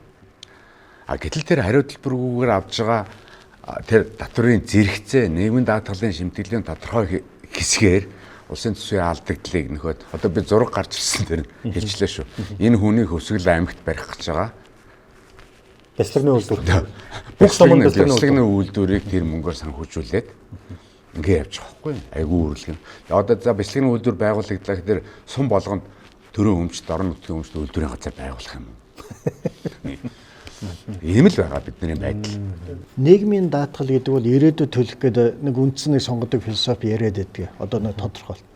Гэтэл хамгийн гол нь төрийн үүрэг юу вэ гэвэл нэгэнтээ нийгмийн даатгалын системийг ховдохгүй өөрөө дангаараа авч явах тохиолдолд тэр хоримтлын үн цэнийг яг хадгалж явах хэрэгтэй. 10-20 жилийн дараа. Өнөөдөр би нийгмийн цалингаас нийгмийн даатгал чимтэл өгсөн бол би 10 жилийн дараа дэвтгүрт гарахад миний өнөөдөр өгсөн мөнгөний үн цэнээр тэр сангийн үн цэн байж ах хэрэгтэй байхгүй. Гэтэл сая сүүлийн практикаар бол энэ өөрөө дандаа 0 бүр хасах руу ордог. Тийм учраас хүмүүсийн итгэл үнэмшил байхгүй. Хоёрт нь татвараар юм бий болно гэж байгаа шүү дээ. Төсвийн хөрөнгө оруулалт, төсвийн зардал гэдэг. Гэтэл төсвийн зардлаар хийж байгаа хөрөнгө оруулалт зардал нь өөрөө чанартай, нийтийн хэрэгцээг хангасан бас тийм юм байж чадж хүн татвартай итгэл үнэмшилтэй байна. Юу хэдүүл ингээ хилцүүлэг эхлээд баг цаг гаруул шүү. За Бачаргал дарга энэ нөгөө нийгмийн даатгалын нөгөө багц соёлын шинжилгээ гэж явж байгаа. Энэ төр бас нэг гэрэл гээтэй байна бас. Одоо хоёр өндөр насны нэг нь одоо Бурхны оронд очлоо гэхэд одоо үйлдэл нь 20% нь одоо ингээд өглөж авах тийм авдаг болно. За тэгэл энэ хугацаа 5 жил болгосон. За тэгэл энэ нөгөө нэг нөхөн төлөхгүй байх болж энэ чинь одоо их чухал шүү. Одоо ингээл ерөөсөө насаараа төлөхгүй байж байгаа л хэдхэн жилийн өмнө өндөр төлөөл маш өндөр дэвтэр тогтоологддог юм мод бас байлаа шүү дээ. За тэгэл энэ гадны байгууллагыг хамруулна гэж байгаа. За тэгэл орлогын арилжааны банкнд байршуулна. Маш өндөр хүүтэйгээр байршуулмаар л байгаа энэ за явж байгаа. За гин гэрэл гээтэй тал. Одоо бидээс асуух гэдэг асуултаа шууд тавих гэж байгаа. Хэн нэг хүн ингээд юу өөд болдог. Тэгээд насаараа ингээд юу татвар шимтгэлтэй төлж хөөд дөнгөж дэвтгүрт гараад удаагүй байхтай тийм үү. Дэвтгүрт гарахаас ч өмнө зарим нь ингээд одоо бурхан болж байгаа. Тэнгүүд оршуулгын зардал гээд улсаас 1 сая төгрөг өгч хэвээрээ юу? 2 сая. 2 сая үлсэн үү? За би тэгвэл яг хөө би зардлын нэг авчирсангүй л дээ. Энэ Төмөр Баатар гэж Японд судлаач хүн байдаг. Энэ хүн ингээд нэг саяхан битсэн байхлаа би чирээд ирсэн юм а. Тэгсэн чинь энэ асууж юм л одоо нийгмийн даатгалын шимтэл төлж байгаад дэвтгүртээ гарч амжилтгүй нас барвал төлж байсан мөнгнөөсөө буцааж авдггүй гэж асууж байгаа. Өөрөөх нь мэддэг Японд бол хуулиараа зарим хэсгийг нь эргүүлж олгодог. Зохицуулт маш нарийн байдаг гэж байгаа. Өөрөөр хэлбэл нийгмийн даатгалын хуулиндаа байд юм уу та. Манай цаг хуулиар ийм зохицуулт юу н байдгүй. Өөрөөр хэлэх юм бол 2 сая төгрөгийг би ягаад голж асуугаад байна гэхээр хин нэгэн өөд боллоо зүгээр захын Улаанбаатар буйнд очиход хамгийн бага багцын үйлчлэгээ бараг 15-20 сая эсгэлж байгаа. Одоо тэр нөгөө нэг авус эсгий одоо юу гэдэг тийм бөөний нөгөө бүх юмуд нэг чинь орж байгаа. Тэгэхээр хасаараа улстай ингээд хэдэн сая төгрөг хэдэн 10 сая төгрөгийг татвар шимтгэл төлчөөд 2 сая төгрөгийн одоо юм оршуулгандаа бүхэн олгоор авна гэдэг бол энэ Монгол хүний яг нэг насны хувьд амар гонигтай годамшигтай тий өрөвдмөр юм явж байгаа байхгүй. Тэр энэ дээр тавьж ярил. За би Төмөр Баатаргийн постн дээр эхлээд тодруулга өгч тий. Япон бол тэтгэврийн олон давхар тогтолцоотой 3 давхартай тэднийх. Тэгээ тэтгэвэр нь бол яг үндсэн тэтгэврийн хамгаалалт нь бол татвараас санхүүждэг суур тэтгэвртэй шимтэл төлдөггүй гэсэн үг. Татвараас авдаг суур тэтгэвэр авдаг. Хоёр дахь давхарг нь бол яг нэмэлт одоо манайтай их төстэй шимтгэл төлөөд буцаага тэтгэвэр авдаг байгаа. Тэгэхээр энэ давхар манайх бол яаж өгөх вэ гэдгийг бас л бодох ёстой асуудал болж хувирна шүү дээ. Бид нар одоо л олон давхарх руу орох гэж байна. Зорж байгаа зорилго энийг бол ороод удацсан. Оршуулгын тэтгэмж бол тусдаа ингээд нэг эрсдэлтэй. Тэр эндээ мөнгө төлдөг. Одоо 0.8% төлж штэ. Тэтгэвэр бол хамгийн өндөр хувь төлдөг. Би одоо цалингаас 7.5% төлнө штэ. Тэгээ хоёр өөр эрсдэл, хоёр өөр сан дээр ингэж хуваарлагдаж явдаг л да. Тэгээ 0.8% төлчөөд 0.8% тэнцвүүс хэмжээний л одоо орлого зарлага бодж байгаа л тогтоож байгаа дүн штэ тий. Тэгтээ оршуулгын зардал зөв хувь хүний хувьд эмзэлж явдаг нэг зүйл юу гэхээр энд юусаа энэ оршуулгын зардал гарч байгаа зардал бол ямар ч хяналтгүй байгаа юм бол үнэ. Газар нь ч олдохгүй байгаа. Бүгд хувьчлаад авчихсан байна. Бүр тариф тогтоочихсан байгаа. Энийг бол нийслэл байдаг юм онцгой анхаарах хэрэгтэй хувь нүд бодж явдаг. Тэр бол тэр хувийн бизнесийн байгууллагын тогтоосон ханшийн араас нь явах юм бол гүйцэхгүй. Тэдгээр бол маргааш нь дахиад 20 болгон 30 сая болгоно. Тэгвэл энэ бидний шимтгэл бол орлого бол 0.8 хэврээл байгаа. За энэ нэг ийм тусдаа асуудал байгаа. Тэтгэвэр дээр бид нар харин та түрүүнд дурч чадан яд нэг өөрчлөлт хийж байна. Гэхдээ энд дурдвагдаагүй нэг асуулт та энэ бичээгүй байна. Манад энэ өвлөлтийн нэг схем байдیں۔ Нэг хэлбэр гэж ярьдаг л да. Тэр нь бол одоо нэг даатуулагч нэг настаач бай, залууч бай, дунд иргэн насныч байна гэдэг хүн бурхан боллоо гэхэд ар гэрт нь үлдсэн хүмүүс тэтгэврийг үргэлжлүүлж олгодог юм. Тэжээгчээ алдсан тэтгэвэр гэдэг. Өвлөлтийн нэг хэлбэр баггүй юу? 3 төрлийн том субъект аав. Нэгдүгээр хүүхдүүд аав. Хоёрдугаарт хибээ иргэн гэрт нь байсан бол аавна. Тий. 3-дугаарт бол ахмад настай хамт амьдарч байсан бол авдаг байхгүй юу? Одоо манад 21 мянган хүүхэд байна. 21 мянган хүүхэд 19 нас хүртлээр сар болгоно хамгийн багадаа 689 мянган төгрөг буюу жилд 8,280 мянган төгрөг тэр хүүхдэд өгч чинь сар болгоно. Гэтэл зарим залуучууд бол мэдээж бид тэдний буруу шил та зүгээр яг хоримтлалын тогтолцоороо ярил зарим дундаж хоримтлал бол 5-6 сая төгрөг байдаг. Залуучуудын хувьд шүү тий. Энэ залуучууд ингээд харамсалтай явдал болоо бурхан боллоо гэхэд яг хоримтлалтай байсан болвол за 8 сая гэж өөдөгөр бодъё л да. Нэг жил өгөөл тэгээд хоримтлал нь дууслаа. Одоо олон улсын тэтгэврийн сангууд яадаг вэ? Одоо таны аав чинь хоримтлал дууссан. Одоо баяртаа танад бид мөхгүй гэдэг байхгүй. Манай энэ өвлөлтийн нэг энэ тэжээгчээ алдсан тэтгэвэр гэдэг энэ схем бол нэг энэнгүй юм юу гэхээр хүүхдийг тэр хоримтлал нь дуусснаас үл хамааран 19 нас хүртэл эргэцэн бүрэн чадамжтай болтол тэтгэвэр өгөөд за ингээд та ингээд паспорттой болоо эргэцэн бүрэн чадамжтай боллоо. Одоо ингээд боллоо гэдэг байхгүй. Энэ бол хамгийн том юу байгаа? Зардал байгаа. Энэ жилд бод нэг 200 тэрбум төгрөгийг зарцуулдаг 21 мянган хүнийг авдаг. Хоёр том бол одоо энэ 20% юу байна? Юу байна? Гурав том бол одоо өнгөрсөн оноос эхлээд нэг 2% нэг бодитоор хоримтлуулж эхэлсэн да. Та бүхэнд бас нэг харагчл байгаа юм өнгөлөө тэр. Тэр бол бодит хоримтлал үүссэн учраас тэрийг одоо явандаа эрсдэл гаруулаас хоримтлал өвлөх боломж нь өсөж байгаа. Ийм гурван нэг давтал үүсгэсэн. Санал нийлж байгаа бас байгаа шүү дээ. Түүнээс одоо би таныг нөгөө тий таныг одоо мөрдөн байцааж байгаа ч юм эрүүдэн шүүж ерөөсөө биш шүү. Яг л нийгэмд ярьж байгаа зүйлээс асууж байгаа шүү тийм. За нэг жижиг юу юмнаа хөө. Манайхан нөгөө нэг энэ та халуун копи ууж байгаа бох тий. Энэ эрч хүчний телкостоос задлаа дугаарай. Манай лавгжуур доктор бол одоо байнгын хэрэглэгч чинь. Тийм тэгээд нийт супермаркет худалдааны төвүүд төр одоо ингээд гарсан байгаа. Тэгээд хүний өдөр тутмын нэг эрдэс тийм ээ. Усны одоо хэрэгцээг бол хангадаг. За одоо энэ бачиргал дарга урд байгаа ногоон нь бол энэ фитнес бие тамирын хичээлтийг энэ хүлцэх ялгаруулдаг одоо эсхийн тул зориулсан те. Манай энэ заал авж байгаа залуучууд бол энэ ногооныг бол их л цүнхлээж явдаг юм байлээ. За одоо манай доктор судлаач өрөө одоо найзууд байгаа цэнхэр нь бол нөгөө бүх насных нь хүүхэд эмэгтэйчүүд өндөр настангууд юм бас яг энэ тухайн өдрийн эрдэсийн одоо энэ алдагдлыг нөхдөг тийм маш чухал байгаа. За миний гард байгаа нь улаан бол за манай залуучуудаас хаа нэг алкоголын төрлийн зүйл хэрэглэн те. Тэрний хэрэглэхээс өмнө юм хэрэглэсний дараас элегний үйл ажиллагааг дэмжих одоо үнэн нөгөө алкогол хэрэглэх хэрэг шингэн бас их алддаг те. Тэрийг нөхөд бас манай улаан глюкозтой нэрч хүчний ус бол нэлээ. Ингэж болдог шүү. Тий. Бүр ингэ шүү. За тэгээд манайхан баярлалаа. Тэгээд амтрахуугаар маш зөөлхөн амттай те. Бүх худалдааны төвүүдэр бол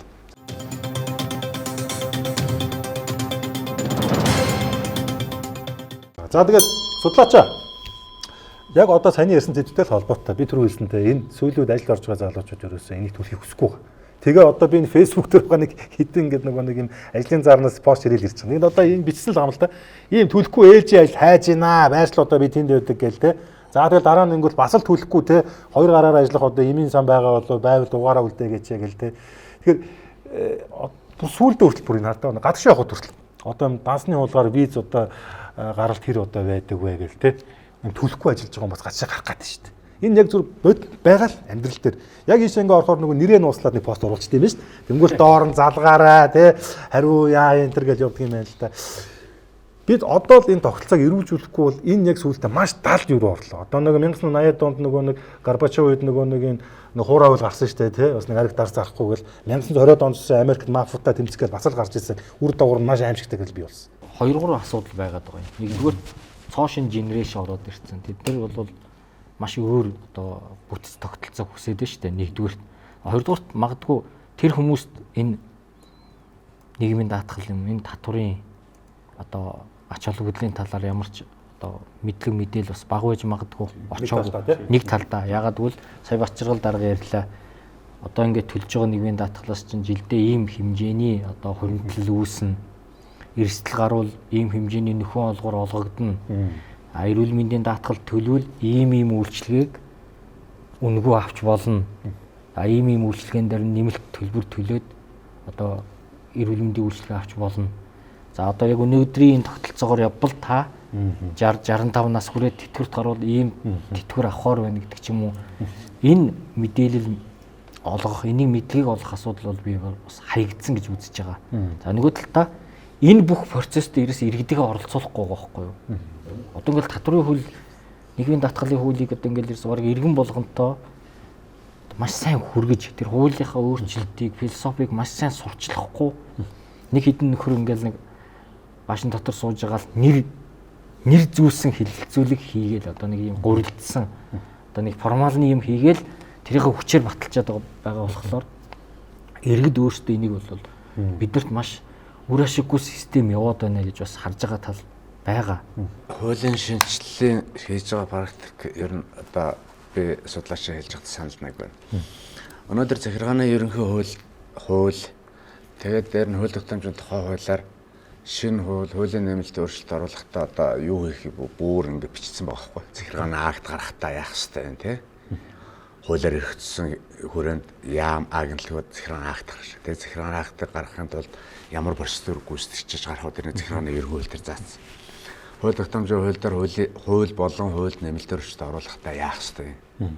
Өөрөөр хэлбэл энэ чинь орос талуудын санал бодол юм төрийн бодлогод тусахын тулд одоо өөрөөр хэлбэл энэ хилцүүлүүдийг маш өргөн хүрээнд бүгд одоо оролцогч нарын төлөөллийг оролцуулах, тэдний санал бодлыг сонсох. Хоёрдугаарт судалгааны байгууллагуудыг маш сайн ажилуулах хэрэгтэй байхгүй. Өнөөдөр татварын шинжилэл гэхээр татварын ерөнхий газраас гаргаж байгаа хэдэн том татвар бол үнэхээр том дататай. Гэтэл татварын дата тэр байж байгаа датаг татварын алба хуваалцаад мэргэжлийн судалгааны байгууллагууд байна шүү дээ. Хөндлөнгийн судлаач нар тэднэрээр бас юм гаргаад ингээд зөвхөн төрийн амыг харах ш. Нөгөө талын юмыг судалж ингэж хийх ёстой гэж би бол боддог байхгүй юу. Одоо нөгөө тэр их хурлын нэр бүхий гишүүдийн санаачлан явуулж байгаа нэг зүйл нь компани яагаад нийгмийн даатгалын шимтгэлд хөлөөд байгаа юм бэ? Тэд тэтгэврт гарахгүй бас эмнэлэгт үзүүлэхгүй. Яг л үнэн л байгаад байгаа юм л да. Тэгээд энэ мөнгө яах вэ? Одоо бачрал дарга хэлж байгаа бол ингээд бас яг тэр сангаараа дамжаад ингээд бас нийгмийн сайн сайхан зарцуулагддаг байх л да. За тэгэнгүүт нэр бүхий эдийн засгчд ингээд хэлээд байгаа. Энэ бол ингээд хуйжлагдсан одоо ингээд хулгай дээрмээ тий. Одоо 2.5 сая төгрөгийн цалин одоо ажилтнаа тавихын тулд улсад 1 сая төгрөгийн нийгмийн даатгалын шимтгэл тий хөрөнгөний орлогын албан татвар одоо ингэж тий ингэж хувь хүний тий ингэж одоо идэг. За одоо энэ эдийн засгт хэлээл байна одоо. Үндсэн болон түр ажилласаа нийгмийн даатгал шимтгэл төлөлтийн давхцал бий болчиход байгаа. Энэ үнэн шүү дээ. Нэг удаа ихэд хүртэл ингэ төлөөд байгаа. Гэтэл чинь урт хугацааны юм шүү дээ. Зүгээр нэг удаа хоёргүй хоорондоо ингэ тохиролцоо эзэм дээр ягаад ус эндээс ингэ хувь хэмжээгээр ингэ мөнгө аваад идэг. За одоо самбог шүү ингэ ярьж л байгаа. Тий одоо энэ ажил болгох чинь энэ талаас төлөөд байгаа нэг цоорхоо хэдүүлээ яах вэ гэдэг.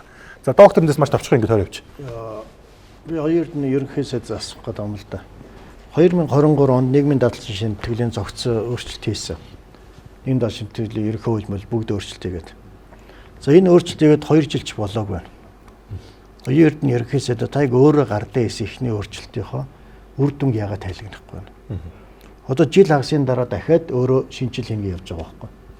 Өөрийнхөө шинжилсэн юмаа дахиад шинжилэх гэ. Би одоо энэ ерөөс ойлгохгүй. Тэр ерөнхий сайд 2хан жилийн хугацаанд нийгмийн даатгалын энэ том хуулийг 2 удаа өөрчлөх гэдэг. Тэр өөрөө шалтгаанаа хэлээч. Юу нь болох вэ? Ерөнхий сайдаас бид нэр асуух хэрэгтэй. Яг гэвэл саяхан 2 жилийн өмнө хийгдсэн асуудал байхгүй. Гэтэ энэ асуудлаа өнөөдөр өөрөө гардаа их чадахгүй байгаа учраас гişүүдс явж байгаа. Нэгдүгээрт нь би бол оюун эрдэнэг бол энэ татвар нийгмийн даатгал дээр зал хэрэгэлсэн болов уу гэж бодож байгаа. Учир юу вэ гэвэл нэг том өөрчлөлт хийх гэж огт хөдлөхгүй шүү дээ өөрөө. Өөрөө гол нь огт хөдлөхгүй, мандал болохгүй. Хоёрдугаар та энэ 2 сараас хойш одоо 4 сар нийгэмд юу болж байна? Нийгэмд ерөөсөл нэг утааны асуудал, эмчийн асуудал, өнөөдөр поло хоолны асуудал ийм сенсацийг нийгэм рүү шидэж тэр нь сошиалаар бол бөөн хэрүүл урвал болоод энэ хооронд энэ том системийн юмны тухай өөрөө ган хийж дуурахгүй байна.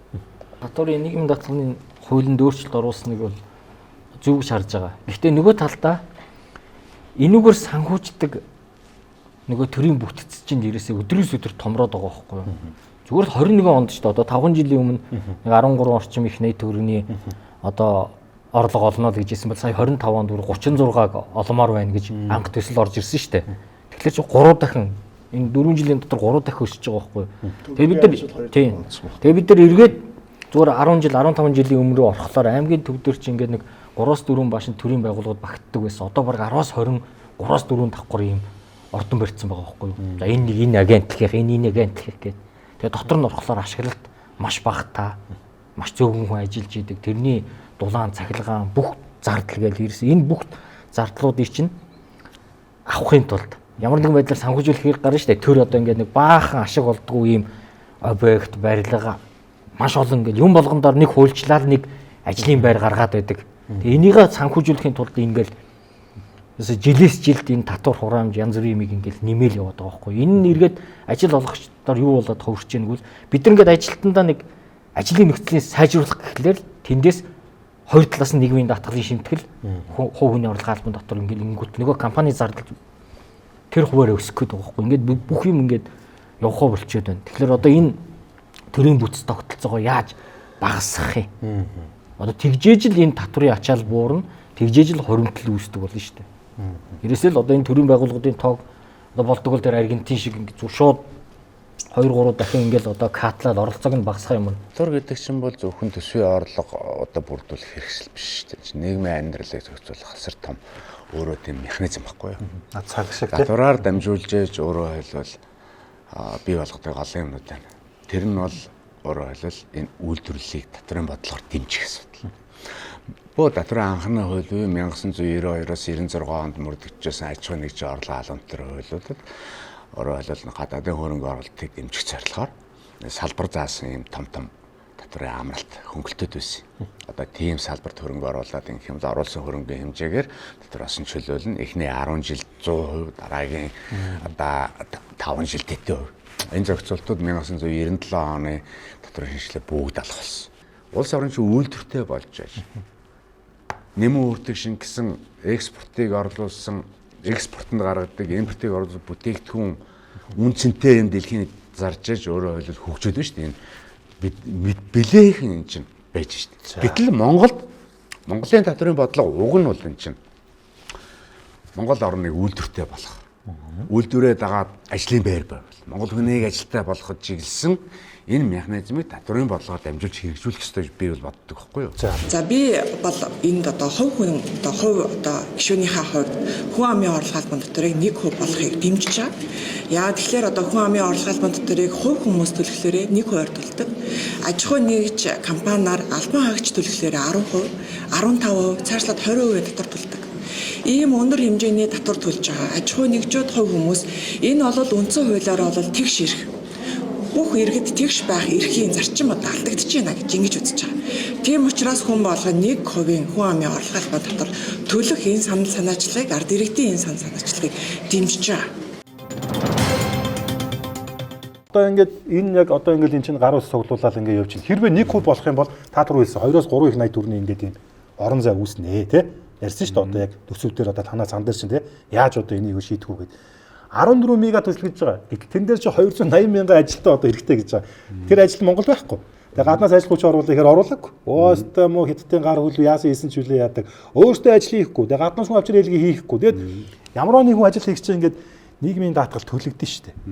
Тэгэхээр танах бол яг ингээд нөгөө иргэдийг даатгалд хамруулах, тэндээс нь орсон шимтгэлэг төр санд одоо танах төвлөрүүлэх үүрэгтэй байгуулга гэж би ойлгож байна тий. Гэтэл чи одоо яг энэ хууль чинь хууль болоод тий албажаад эхлэх юм бол танаа сан дээр чинь аюу тум цоорхоо үүсгэж байна л да. Энэ мөнгийг хаанаас болох ч байгаа. Энийг бол завхлын юм уу эсвэл ган үеиг олж ирэхгүй шүү дээ. Яг ийм байна. Одоо та 1 сая төгрөгийн цалин авлаа шүү дээ. 11.5% 115 мянгыг та өрөөс төлж байгаа шүү дээ. Тэр бол таны зардал байхгүй. Та өөрийн чинь хоримтлал гэсэн үг. Байгууллага 12.5-ыг 125 мянган төгрөг төлж байгаа. Ингээ нийлээ таны нийт хоримтлал болж байгаа шүү тийм ээ. Зардал нь бол 12.5 бол тухайн ажил олгогчийн зардал дээр бичигдэнэ. Таны төлж байгаа 11.5 бол компани зардал бол орохгүй. Танаас гарч байгаа. Та цалингаасаа төлж байгаа шүү тийм. Нийлээд энэ нэг 24% байгаа. Үүний 17% тэтгэвэр байдаг. Хамгийн өндөр зардал тэтгэвэр. Яг тэтгэвэр маш их зардлаг бүтсэн учраас. Тэгэхээр би одоо нэг олон улсын нийгмийн хамгааллын ассоциац гэх байгууллагын судлага зөв 30-нд орч тий. Манайх 17%-ийн 8.5%-ыг нь ажил олгогч, 8.5%-ийн тэтгэврийн тий ажилтны өрөө төлдөг. Чехийн хувьд 21.5-ыг ажил олгогч төлж байна. Тэтгэвэр дээр. Польш 16.26-г, Литва 22.3-ыг, Латви 24.9-ыг, Узбекистан 25%-ыг ажил олгогчийн төлж байгаа нь ажилтан тусдаа. Украин 22%-ыг төлж байна. Румын 25%. Тэгэхээр Монгол юуг ажил баг төлж байгаа гэдэг юм. Хорват. Яг би гол нь энийг яв төлж байгаа нөхөр ажилтан болон ажил олгогч хоёр төлдөг юм чинь байна шүү л гэж хэлээд байгаа байхгүй юу? Энийг байхгүй болгосон улс орн байна. Тэгэхээр энэ улс орнууд бол нөгөө татвар төлөө татвараасаа санхүүждэг англи загварын улс орнууд бол тэр тусдаа нэг схемээр яваад байгаа юм. Би тэс одоо шууд асуучих. Энэ компани төлөх гээд байгаа одоо төлөөд байгаа хувь байна шүү дээ. Энэ хувь хэмжээг төр өөрөө зохицуулаад тухайн одоо тэр татвар төлөгчөөс те ажилтнаас авсан тэр мөнгийг банкнд өндөр үтээж юм ямар нэгэн байдлаар эргэлдүүлээ тэр хүүгээр ингээд нөхчих юмыг заавал энэ компаниас авах хэрэг байгаа юм. Тал хуваар орлого буурна тийм үү? Тал хуваар орсон оролтын бууралтыг бид нар одоо тэтгэвэр дээр яриад байна шүү дээ. Тэтгэвэр дээр бид нарт одоо та бүхэн төлсөн шимтгэл бидний аав ээжийн тэтгэвэрт яваад өгнө шүү дээ тийм. Санхүүжилтийн хувьд ямар мөнгийг банкнд хийх вэ? Мөнгө чинь байхгүй шүү дээ. Мөнгө чинь аль хэдийн манай аав ээжийн тэтгэвэрт тухайн сарда зарцуулагдаад дуусчихж байгаа байхгүй. Тэгэхээр тэр байхгүй мөнгийг эргэлдүүлж энэ яаж ажил олгогчийн төлж байгаа мөнгийг нэмэхэд дээ. Бодит байдал нь ерөөсөл тийм байхгүй бидний байгаа. За. Энэ л аажмаар орох шилжилтийг л яриад байгаа юм. За. Энэ шилжилтийн зарлаг харин таны асуудаг зөв те. Хин даах юм бэ л гэдэг. Харин тийм те. Тэрийг тодорхой болгох тийм биз дээ. Тийм. За, дараагийн нэг бүлэг сэдв энийг одоо орхиж болохгүй. За, түрүү хийсэн нөгөө зандан шатрыг хурдлын дараагаа яж хат нэг гар өстөөмийг давтсан шүү дээ. Тэр ерөөсөө хурлаар хилцээгүй. Юу ч болоогүй одоо тэр хаан ч явд нэг шүүгэнд нь цаас болоо өвтчих юм уу яа дээ. Тэгэл их 20 он тайм жоохон байж байгаа л нөөтэ азад нь тодорлоо эдэн саяыг хожлоо гэл те. Тэгснэ ингээл нэг дэлгүүрээсээ нэг аж охиндоо нэг марууж авсан чинь 200-300 сая төгрөг хөдөлсөн чиг шиг 500 сая хөдөлсөн чиг шиг юу ч яриад байгаа юм те. Гэтэл мань мэтэн ингээл баг нөгөө баримт болгоо шивээлээдэг азтан болдгоо ч юм уу те. Тэгээ би одоо энэ яг нөгөө нөөтийн баримтын загламалсан эцгүүдх нэг нь сууж ийн л та миний хажуу сууж ийн. Одоо тэгээд тэр загламалсан хүүхдээ гузамжинд гаргацсан юм уу тэрэн сүл төөрсөн юм уу би сайн мэдэхгүй л байгаа. За тэгээд одоо шууд асууя. Нөөтийн буцаа олголтыг одоо иргэд бол ингээд юу 5 6 удаа 10% эргүүлээд авах гэж байгаа. Яахлаар өдөр 2% авдгийн те. Ер нь чи ийм байд юм уу? Тэнгүүд нөгөө засаг төр нь юу тайлбарладаг гэхэд зарим хүмүүс ч бүр нөөтийн юу гэж байдгүй шүү. Та нар харин ч 2% авч байгаа шүү те. Баярлж яав те. За яг бид нар боломж гарвал нэг 5 6 болох чи 10 гэсэн тийм мөрөөдлөө одоо сэрүүн зүуднээсээ сэрээрэл гэдэг юм л та тийм. Одоо манай хаалтар энэ сууж байгаа тэгээд 5 6 болох юм уу 10 болох юм эсвэл ер нь манай тийм нөөтийн 10 гэж хэрэггүй юм уу? Нөөтийн нас систем бол 1997 онд хэрэгжээд тэгээд 97 оноос 2015 хүртэл бол ер нь жоохон гажиг явсан. Бид нэр тэр системийг зассан. Иргэдийн тусламж 20% буцаалтаар. Өнөөдөр сүүлийн 10 жилийн татврын бүх орлого биелж байгаа нөөтийн систем. Энэ гэхдээ сайхан бэлгийн засгийн газрын үед хийгдсэн ажил. Сүүлийн 10 жилд энэ системийг ерөөсөө цааш нь хөгжүүлээгүй. Одоо хөрөлсөх оюун эрдэнэ засгийн газар энэ системийг унтраах гэж оролцсон. Оюун их болж бас орно. Энэ систем байгаа тулд өнөөдөр бид нар татврын бүх орлого биелж байна. Банкны систем өөрөө эрүүл болсон байна. Бүх гүйлгээ картаар хийгдэж байна. Гайхалтай үр дүн авчирсан байхгүй. Өнөөдөр 350 мянган цэг дээр 1 тэрбум толгой хэвлэгдэж байна. Гол нь энэний үр дүн удаа гарцсан учраас одоо би нөөтийн өөрчлөлтийн хуулинд ийм хэлээд байгаа шүү дээ. Нөөтийн буцаа олголтыг 50-аас 70% буцааж болно. Тэр бол нэгдүгээрт нь. Хоёрт нь нэмэгдсэн суурьтын албан татврын бүртгэлийг мөнгөн суурин шилжүүлээ. Одоо энэ сангийн яамны төс дээр бас алгал байлаа. За гуравт нь гайл дээр авж байгаа нөөтийг зогсоо. Гайл дээр бол зөвхөн гайлын албан татвар авна. Нөөтийг бол татврын байгууллага авна. Төр өөрийнхөө нөөтийг 100% буцааж яваа. Хэрвээ аж ахуйн нэгжтэй сайхан загныг бол аж ахуйн нэгж өөрөө судалт авалт хийж байгаа шүү дээ. Тэрнийхээ нөөтийн бас 50% буцааж явж болно. Одоо зөвхөн энэ 5%-ыг л зөвхөн нөөтгтэй хуулийн дээр дахиад хийгээд өгчих юм бол үр дүн дахиад тод гарна. Даан чи энийг маань би одоо анх хууль батлуулаад маргаашнаас нийлж байгаа энийг хийхгүй л дээ. Одоо энэ 5%-ыг л хийчих заяа. Тэгээ хувь хүний орлогын албан татвар 1 болгоно уу 5 болгоно тэр болно шүү. Би хэлж шээ аж ахуйн нэгжийн орлогын албан татварыг 10 гэдгийг 1 болгоход ерөөсөө татврын орлого буураагүй байхгүй аж ахуйн нэгжийн орлогын албан татвар. Яг түүнтэй адилхан хувь хүний орлогын албан татварыг 5 байна уу 1 болгоход ямар ч асуудал байхгүй. Энэ бол татврын асуудал шүү. Нийгмийн даатгалын шимтгэл гэдэг бол тусдаа өөр ертөнцийн том өөрчлөлт тоглолт хамгийн гол нийгмийн даатгал дээр би хэлээд байгаа үн цэн байгаа чи. Өнөөдөр миний өгж байгаа нийгмийн даатгалын шимтгэлийн үн цэн байхын тулд өөртөө иргэдэд хариуцлагатай болохын тулд хамгийн наацхан эрүүл мэндийн даатгалыг иргэн өөрөө л төлөв. Аж ахуйн нэгж төлөх шаардлага байхгүй. Бас тийм.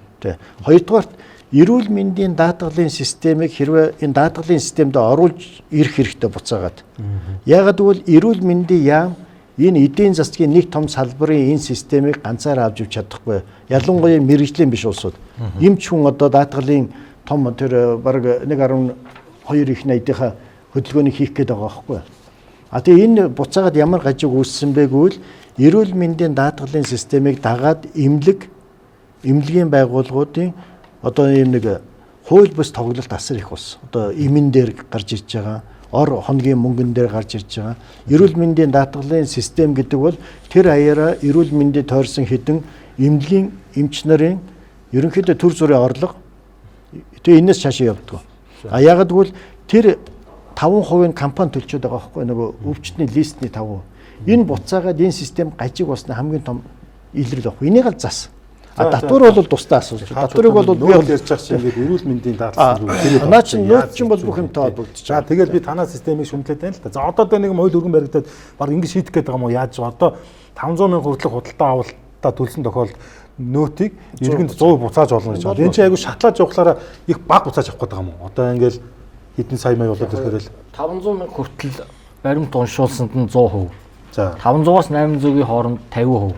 800 мянгаас дээш уншуулсанд одооных шиг 20% гэдэг ингээд ийм 3 шатлалаар иргэн болгоны нөөтийн одоо буцаад энэ шудраг юм уу тэгээд одоо ягаад хууль ингээд яг худалдаа авалтанд яламжтай ингэж үйлчилж байгаа. Яг нөгөө нэг хэлж байгаа нь одоо баг дунд орлоготой иргэдийг дэмжинэ гэдэг уг нь засгийн газрын мөрийн хөтөлбөрт орцсон байгаа юм. Тэгээ тэрийг хэрэгжүүлж ийн гэж хэлээд байгаа боловч нэг юм тодорхой биш байгаа байхгүй. Баг орлоготой иргэн гэж сарын хэдэн төгрөгийн орлоготой иргэнийг хэлээд байгаа юм. Дунд орлоготой иргэн гэж яг хэдэн төгрөгийн сарын цалинтай хүний хэлээд байгаа гэдгийг засгийн газар их хурл бол гаргаагүй юм байна. А тэгээд өөрсдөө болохоор 500 800 за хувь хүний орлогын албан татврын төслийг харахаар нэг 800 мянган төгрөг сардаа олдог хүнийг нэг бага орлоготой иргэн гэж тодорхойлоод байгаа юм уу гэмээр ийм дүр зураг харагдаад байгаа байхгүй. Тэгэхээр бид нар бол нэгдүгürt энэ бага дунд орлоготой иргэн гэдэг нь Монгол улсын иргэн сард хэдэн төгрөгийн орлоготой иргэнийг ингэж тодорхойлж байгаа юм бэ гэдгийг одоо нэгчээж одоо энэ хөнгөлт суур асуудал яригдахгүй бол ер нь тэгээд эн чинь анх энэ нөгөө бүртгэлийн байсан шүү дээ. Яг тэгснэ одоо ингээд татвар юм шиг болоо өрцөнд эрөө энэ ингээд зогсчих юм бол айгүй нөгөө татврын юм ингээд том одоо юу ангал үүснэ гэж айлгаад байх юм чи одоо нөөтийн хувьд бол ер нь юм штэ бүр анх 90 хэдэн онд энэ худалдааны татвар гэж байсан. Тий одоо 98 он хүртэл. Тэгээ 98 оны 7 сарын 1-ээс нэмэгдсэн өртгийн албан татвар хууль гэж гараад тэр чинь ясаар гоод одоо дахиж өөрчлөлтөө 2017 онд. Ингээл ийм болчиход явж байгаа байхгүй. А ер нь нөөтийн хувьд бол ер нь тэр бүртгэлийн үүрэг юм байна шүү дээ. Бүртгэлийн үүргийн цаана юу гэхээр эн чинь нөгөө далд эдийн засаг одоо нөгөө мөнгө угаалга цагаалга гэдэг бахан тэрүүнд нэмэртэй нөлөөтэй яагаар байхгүй. Хоёрдугаар энэ төсвийг байнгын тасралтгүй тийм одоо өөрөөр хэлбэл урсгал орох тийм юм үүрэгтэй ийм л татвар. Тэгээ одоо саяны энэ нөөтийн хуулийн өөрчлөлтийг ингээ үзэхээр яг уу төвчлөлтөй хийдэм байгаа. Нэгдүгээр үндсэн хөрөнгийн одоо нөөтийн буцаа алгалтыг хасалтыг импортоор оруулжсэн танууд хөрөмж бусдаас олжсэн үндсэн хөрөнгө барилга байшин энэ тэр юм шиг барилга байшин гэн 10 жил танууд хөрөнгө шууд 5 жилээр хойш үзсэн. За тэрний шууд хасдаг болж байгаа юм байна. Оршин суугч бус этгээдээс буюу Монгол улсын нутаг дэвсгэр дээр оршин суугч бус этгээд үзүүлсэн үйлчлэгэнд нөт ногдуулж авчаад тэрнийг хасч өгдөг байсан. Хасч өгч байгаа юм байна. Энэ үнийг нэшэл арих авах гэдэг үнтэй арих коннекшн юм авах гэдэг ах нөөттэй надад ч нөөттэй та нөөтгөө авбал тэгтээ.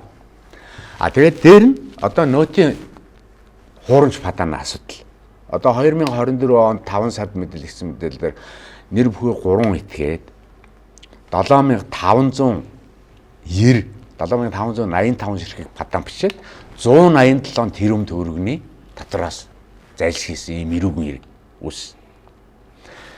Энэ босго өндөрсөх юм бол энэ бараа үйлчлүүлсэн үн дээр нөөтгүй гэдэг асуудал, энэ хуурамч падааны асуудал, зах зээлд өрж байгаа барааны үн өөрөө харилцан адилгүй ашиг олдог юм.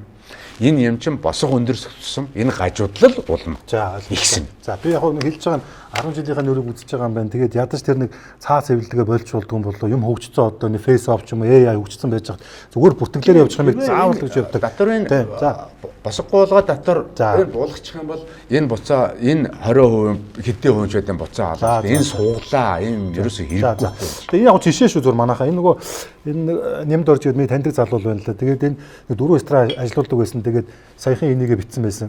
Тэгээд ерөөсөө хамгийн сүүлчийнхээ салбарыг одоо нийгмийн даатгалыг өртөө үлдээд салбараа хааж байгаа гэдэг. Одоо Монголоос айл хэл гэж хэлсэн л да. Тэгээ энэ дөржөөл ингэж битсэн болохоос яг хувийн хвшилт бол ийм олон залуучууд одоо тийм манай хувийн хвшлийнхэн бол ийм л байгаа юм. Тэгээ одоо тэгээд яалтаа үлээ.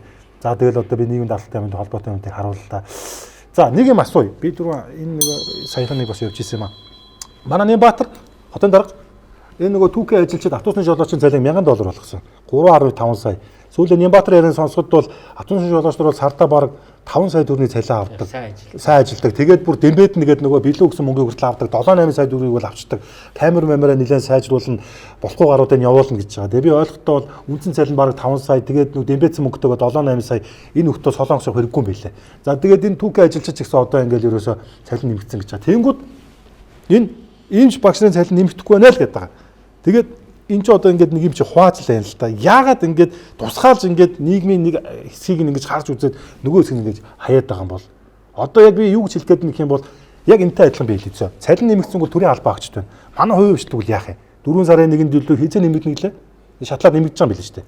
Тэгээ бид нар ингээ хөлд нь хүрэгдэж байгаа байхгүй. Хувийн хвшил нэмий гэдэг боловч нөөц болцоо ингээ хүрдэггүй. А түр бол яах вэ? Угаасаа татвар төлсөн мөнгийг аваад өөрөө захиран зарцуулж байгаа учраас дуртай гараал нэмж шүү дээ. Тэгээд төрийн албаа агчдын тоон ингээд одоо 200% болсон гэдлээ бүр л нэмэгдээд. Тэ? Буулганы сая хамтран засгийн газар байгууллаа юу гэдэг. Сүүл сонсон чинь бараг 5-600 бүтээмжийн менежер гинүү. Одоо энэ тэнд очсон сураг байна тий. Яах вэ? Нэг л гажиг өөрөө дэмбэдэд байгаа байхгүй. За. Тийм төрийн өндөр албан тушаалтангууд дэмбэдэд байгаа учраас энэ ч нөө бидний татвар даатгалын мөнгөний үнц нь байхгүй болчихсон. Ерөөсөө энэ ийм ч багш нараа бол одоо бид нар чөлөө зах зээл рүү гаргаж яг өнөөдөр ийм ч 10 сая төгрөгийн цалин авч болохгүй байгаа. Өнөөдөр ягаад дэлгэрний хагалгаа хийсэн 100 сая төгрөгийн цалингаа авч болохгүй. Өнөөдөр тэр юугийн чөлөөлж өгөх нь чөдөр нь болохтой би эрүүл мэндийн даатгал гэж хэлээд байгаа шүү. Эрүүл мэндийн даатгалын цугласан хэдхэн мөнгөн дээр энэ эрүүл мэндийн салбарыг тэрмүү тойрогт нь ингээд уяа хийцэн. Тэгээ тэрнээсээ илүү гарч хөгжиж чаддгүй хөрөнгө оруулалт юм уу цалин бүлэг нэмж чадахгүй. Яг л нөмө цугласан мөнгөнд гарч ирсэн. А гэтэл энэний хажуугаар хувийн эмнэлгүүд уучлаарай 120-50% эмнэлэг байгаа. Ковидээр ихэд сая ковидын 2 жил бүх хөрөнгө оруулалтыг нөхөд авцсан шүү хувийн эмнэлгүүд. Хувийн эмнэлэг. А тэгэхээр баг эрүүл боловсрол бас адилхан. Хувийн боловсролын систем байгаа сургуулиуд. Өнөөдөр тэгтэл ягаад хувийн эмнэлэг, хувийн боловсрол хоёр хөгжөөд байна гэвэл цаана нь энэ хоёрын хүний нөөц юуг нь бэлтгэдэг төрийн хөрх нэг амиа аргацаас нь тийм бүхэл бүтэн хоёр салбар байгаа учраас хувийнх нэг тоглоод. Тийм учраас чөлөөтэй орхи. Өнөөдөр ягаад нэгдүгээр эмнэлгээ илэг шилжүүлэн суулгаж байгаа 100 сая төгрөгийн цалингаа авч болохгүй. Авах ёстой. Тэндээс хувийн авах тийм. Өнөөдөр бид нар эрүүл мэнд гэдэг бол өөрийн монгол хүн маань Монгол эх орондоо эмчлүүлээд мөнгөөч төлөөд өндөр зэргийн эмчилгээгээ ч авдаг тийм л орох болцсон байхгүй. Гэхдээ энийг эрүүл мэндийн даатгал гэсэн ганц юмар битгий барьяач. Өнөөдөр чөдөр нь яг нарийнда тэр байгаа учраас өнөөдөр энэ улсууд тэнд баригчаад байгаа. Дээр нь хувь хүний орлого албан татврын 10%. Яг нарийнда бол тэр 10% татвар чинь эмч багш нар дээр бол асар их тусдаг байхгүй. Тэрийг нэг хөв болгоч очтой. За. Ийм зангинаад тайлах юм бол наад тэгээ чөлөө цэцтэй оруулаад өөрсдөө хөгжиж явж байгаа. Ягаад ингэж нээж өг. 4 хүүхэдтэй айл ягаад 2 хүүхэдтэй ингэж яагаад байгаа юм бэ? Илүү хараад байгаа юм бэ л гэж. Өнөөдөр засгийн газар улсын их хурлаар ингээд нэг татврын шинжил хийж байгаа нөхдүүд нэг юмд ингээд баригдаад байгаа байхгүй. Яаж 33.5% төгрөгийн орлого эх жил олох уу гэдэг. Яг ингэж бодох юм бол татврын шинжил хийгдэхгүй, татврын хөв хэмжээ буурахгүй байхгүй юу? Юу ч гарахгүй. Хувийг 10 болгоод над дөхт чи юм хийчихсэн байхгүй. Эднэр энэ төрийн зардлаа нэг сайн буулгаад тэр хэрэггүй яам агентлагаа нэгтгэхэд багасгаад тэр үйл ажиллагаа багтаа байруудаа зараад нэг жижигсгүүл энэ татврын орон зай гарна. Энэ жижигсгэн гэдэг чинь сая савжуу докторийн хэлдэг шиг тэр зарим юм чөлөөлөл дээ одоо боловсролыг ч гэсэн чөлөөлөн өргөн шүү дээ. Тэр аймгийн төвийн сургуулиуд, сумын сургуулиуд бас тодорхой хэмжээний эрх мэдэлтэй, тодорхой хэмжээний төлбөр авдаг бол л доо. Тэгжиж тэндээс чинь хөгжил гарч. Тэгэхгүй ингээд нэг за яаж энэ одоо байгаа нэг төрийн бүтц тогтолцоо оронтойгоо хадгалах уу? Энэ дээрээ нэг юм татварын өөрчлөлт хийх юм бол энэ дээр ямар ч өөрчлөлт хийхгүй харин бүр дороотно. Яг ийм л юм яваа. Очрол one question. Энэ яг энэ түүхий ажилчид автобусын жолоочнууд яг энэ 5 сая төгрөгийг авдаг уу? Ягаад бол танахаар нөгөө тэр юу бас нөгөө шимтгэлүүд нь орж явдаг учраас те яг энэ Баатар дарга ясаа үний юм. 1000 доллар аваад байгаа юм уу? Бид нар чинь нөгөө юу яахгүй л дээ. Хүмүүсийн цалин зарлж болохгүй. Хуулиар хараатай. Хориотой. Гэтэ ер нь ингэж авдаг бол авдаг юм баг та те. Мэдхгүй. Тэр та одоо яг цалин би одоо ингэ сайхан зүйлээ одоо би аягүй сони юм ярьж байгаа. Яг өнөөдөр хэлцүүлэлтэй холбоогүй гэж магадгүй зөө. Нэг юм хэлээ. Энэ автобусын жолоочтой холбоотой PR одоо цөмөрж байна. Яаж ийн гэж автобусны жолооч би тэр залууг хэлж байгаа юм биш үү? Нэг жолооч ингээд айгүй пижак, костюм бичиг зангиа зүгээд автобусаа жолооч юм л та. Эсвэл ингээд хит хит удаа сайтуудаар гарч байгаа. Автобусны жолооч автобусанд гаруу залуу болонгууд нь автобусаа зогсоож байгаа цагдаа дуудаад орж өгсөн гэж байгаа. За би нэг юм асуудаг л ханараас. Автобусны жолоочууд цэвэрхэн хувцлаад явах юм үүрэг юм байгаа үстэй тэр чинь. Дэлхийн хаан ч гэсэн жолооч нь дөрөв хувцтай байдаг цэвэрхэн л явдаг үстэй. Автобусанд нь хулгай зэлийг хэм тэрийг гарлаа гэхэд цагдаа дуудаад үзүүлэх нь чинь зүгээр иргэний үүрэг үстэй. Ягаад тэрийг одоо нэг амар магтан дуулаад ингээл амар сонин содон болгоо лайк шеэр цуглуулад идэв. Энэ зүйлдээ би гайхаад байна л да. Ягаад энэ багш нарыг тэгж багтан шаашахгүй байгаа. Зүгээр л ингээд нэг автобусын жолооч түүхий ажилтны өдөртмөн ажилтай холбоотой баг заавал биелүүлэх ёстой одоо энэ эрхэм үүргийг ингээд нэг амар гавьяа те энэ хорвоод байхгүй те юм болгож ингэж тэгстүүлээд байгаа. Окей. Санал нэг. Нэгэнтээ өөрөө хэлбэл энэ дээр нэг хоёр цайлангийн за тэр энэ хүмүүс яг цаар одоо Монгол нэг хүн ч гэсэн ахиу 5 цаас авчлаагаа бол ашигтай л. Одоо би л тэгж л боддог хүн. Хин авч яах юм аахгүй. Нэг айлын ч гэсэн амьдралд ажиллаад хитэн хүүхдүүд нь гайгүй хаалттай гайгүй сургууль сурах тий боломж нь нэгжээ бол энэ одоо сайн. Хамгийн гол асуудал бол эмч багш нарын асуудал. Өнөөдөр боловсрол эрүүл мэндийн асуудал ч өөрөө бизнес болсон. Аж ахуйн нэгжийн орлого халамтны хуулиар сургуулиуд байна шүү дээ. Одоо энэ мундаг үнэтэй сургуулиуд татвар төлдөггүй. Хувьсгал зардал авч байгаа шүү дээ. Тийм. Дээр нь төрөөс дахиад хувьсгал зардал авдаг. Нэмэгдсэн өртгийн халамтчлал аж ахуйн нэгжийн орлого халамт төлөхгүй. За яг тэрнийг дагаад гайгүй тийм учраас гайгүй өндөр цалин өгч байна. Гэтэл энэ өөрөө эргээд төрд өөрөө нийтээр бид нар тэгвэл хувийн эмнэлэгт хүн болгон хувийн эмнэлгээс өндөр үйлчлэл интермед ч юм уу гарант бэнд очиж чаддаг хүн хэдэв. Тэр үнэтэй сургуульд хүүхдээ сургаж сургадаг хүн хэдэв. А энэ систем чинь өөрөө төрд буюу нийтэд биднэрт айгүй хаалгатай юугаар яг боловсон хүч. Нөгөө чадaltaй багш нар, нөгөө чадaltaй эмч нар бүгд тэрлүү явж байна. Яагаар вэ? Тий. А гэтэл улс орны хэмжээнд ерөөсөө иргэдийн хамгийн хүсдэг юм иргэдүүд юу хүсэж байгаа вэ? Надаа 10,000 долларын цалин өгөө гэж ерөөсөө хэлэхгүй байна. Эрүүл мэндийн үйлчилгээ хүртээмжтэй чанартай. Тэ? Хүүхдүүд маань за дэлхийн түвшинд биш юмаа гэхэд гайгүй хүртээмжтэй тийм боловсролтой. Адгийн наацааны Улаанбаатарт одоо жирийн энэ цахын нэг дунд сургууль хэдэн хүүхдтэй 50-60. Ийм л мөсөд байгаа шүү дээ. А гэтэл өнөөдрийн бидний байж байгаа хууль угаасаа юм. А гэтэл саяны аж ахуйн нэгжийн орлого халамтны хууль, өвгөний орлого халамтны хуульд нэмэлт өөрчлөлт оруулах хуулийн төслүүд явж байна. Энэ дээр саяны энэ хэлж байгаа энэ юмнууд шүү дээ. Энэ талын ямар нэгэн тийм эерэг зохицуулж ерөөс байхгүй. Тэр сайн ажиллаж байгаа хүмүүс ажлын байр бий болгодог. Аж ахуйн нэгжид хөрөнгө оруулдаг, энэ улс орныг авч явдаг торгон зэргүүд байхгүй юу? Хитгэн штэ. Өндөр цалинтай эрсдэл гаргаж бизнес хийдэг, бизнес рүү хөрөнгө оруулдаг. Бид нар торгон зэргүүдийнхээ толгойг та нар сайн ажиллаж байна. 25-30% татвар гэдээ хяргаад иж болохгүй штэ. Тэр хүмүүст илүү орлоготой болж иж ажлын байр дэвшил улс орнд авчирна. За ямар ч хэдүүлээ цаг өрөнд өгсөн. Одоо хэдүүлээ санал дүгнэлтээ хэлцүүлэх жаргана. Яг гоо одоо ингэ хэдүүлээ нөгөө нэг энэ татвар шимтгэлийн асуудлаа нэг талд гаргахгүй бол одоо энэ Монгол банк шиг хэцүүдэж штэ. Утасны төлбөр, сөөгийн төлбөрөө төлөөгүй бол хар жагсаалтанд оруулнаа л гэж байгаа. Араас нөгөө цалинтай хийж чинь 50,000 гэж чинь 500,000 болгоно гэж нэг гишүү ярьсан. Тэгэл тэр одоо үнэхээр яг одоо боломж болцсон байдгийг юм уу мэдэхгүй. Гэтэ та түр үйлээ нэг ч гэсэн бас нэг 5 төгрөний цалин ахиу авах те. Нэг ч гэсэн одоо ээж бас ингээд нэг хүүхдээ харж байгаа болоос ингээд авахыг хүсгэн тодорхой тий. Гэтэ бас нөгөө бодит байдал манаас ингээд биднийг уйж ийн л та. Бас төсөв төлгөө минь ямар байгаа байлаа. Энэ улсыг мөнгөгүй мөхөр бас ингээд тэр талбай дээр болж байгаа половны ирүүлч юм уу те. Тэр Сэлбийн Гётогийн тэр хашлага харахаар бас мөнгөтэй ч юм шиг те. Сонирхол байгаа юм тий. За тэгээ ингээд найзуудаа. Энэ бол их бэлэггүй зураг тавилаа шүү би. Монголчууд ийм битээ байгаасаа те бүгдээр одоо төрөвчөндөө сэтгэлдээ одоо хаанаач үдээ одоо тэр нь бэлгэж байгаасаа дундаж давгарга нь илүү энэ нийгэмдээ нөлөөтэй байгаасаа гэж би хүсэж байна. За тэгээд хэдүүлээ яана. Хилцүүлгээ дуусгаад би танаас яг минут өгөхгүй заяа. Та дөрөв яг өнөөдрийн 2 цаг үргэлжилсэн нэр бүх асуудлуудаа танаа сайн мэдчихэж байгаа. Энэ дээр яг ямар санал дүгнэлттэй байгаа гэдгээ сах хэлээд өнөөдрийн юу хэдүүлээ. Буусгаж бодож байна. За нийгмийн даатгал ерөнхий газрын дарга Бачаргал. За ингээ хэлцүүлэгт бас урьж оролцсон баярлалаа. Бас бүх оролцогчдод бас баярлж байна. Тэгээ ингээ ярилцаад байх тусам бол илүү ойлголцол хүрдэг тийм ээ. Энэ чинь зарим бас дутуу мэдээлэл улмаас буруу ойлголт надад ч бас төржсэн бас энэ мэдээлэл авчлаа. Нийгмийн даатгалын харин энэ шинжил бол зөвхөн манай улсад бас байхгүй. Бид нартай адилхан одоо хуучин социалист байсан улс орнууд бүгд л ингээ хийх гээд оролдоод яваад байгаа юм бэл. Тэгээд тэр байтугай бүр нийгмийн даатгалын 100-150 жилийн түүхтэй одоо тэр өндөр хөгжилтэй улсад хүртэл насжилтын асуудалд ороод бас л шинжилгээ хийх гээл яваал энэ далдж байгаа юм ч байна, донж байгаа юм ч байна, янз бүр л байгаа.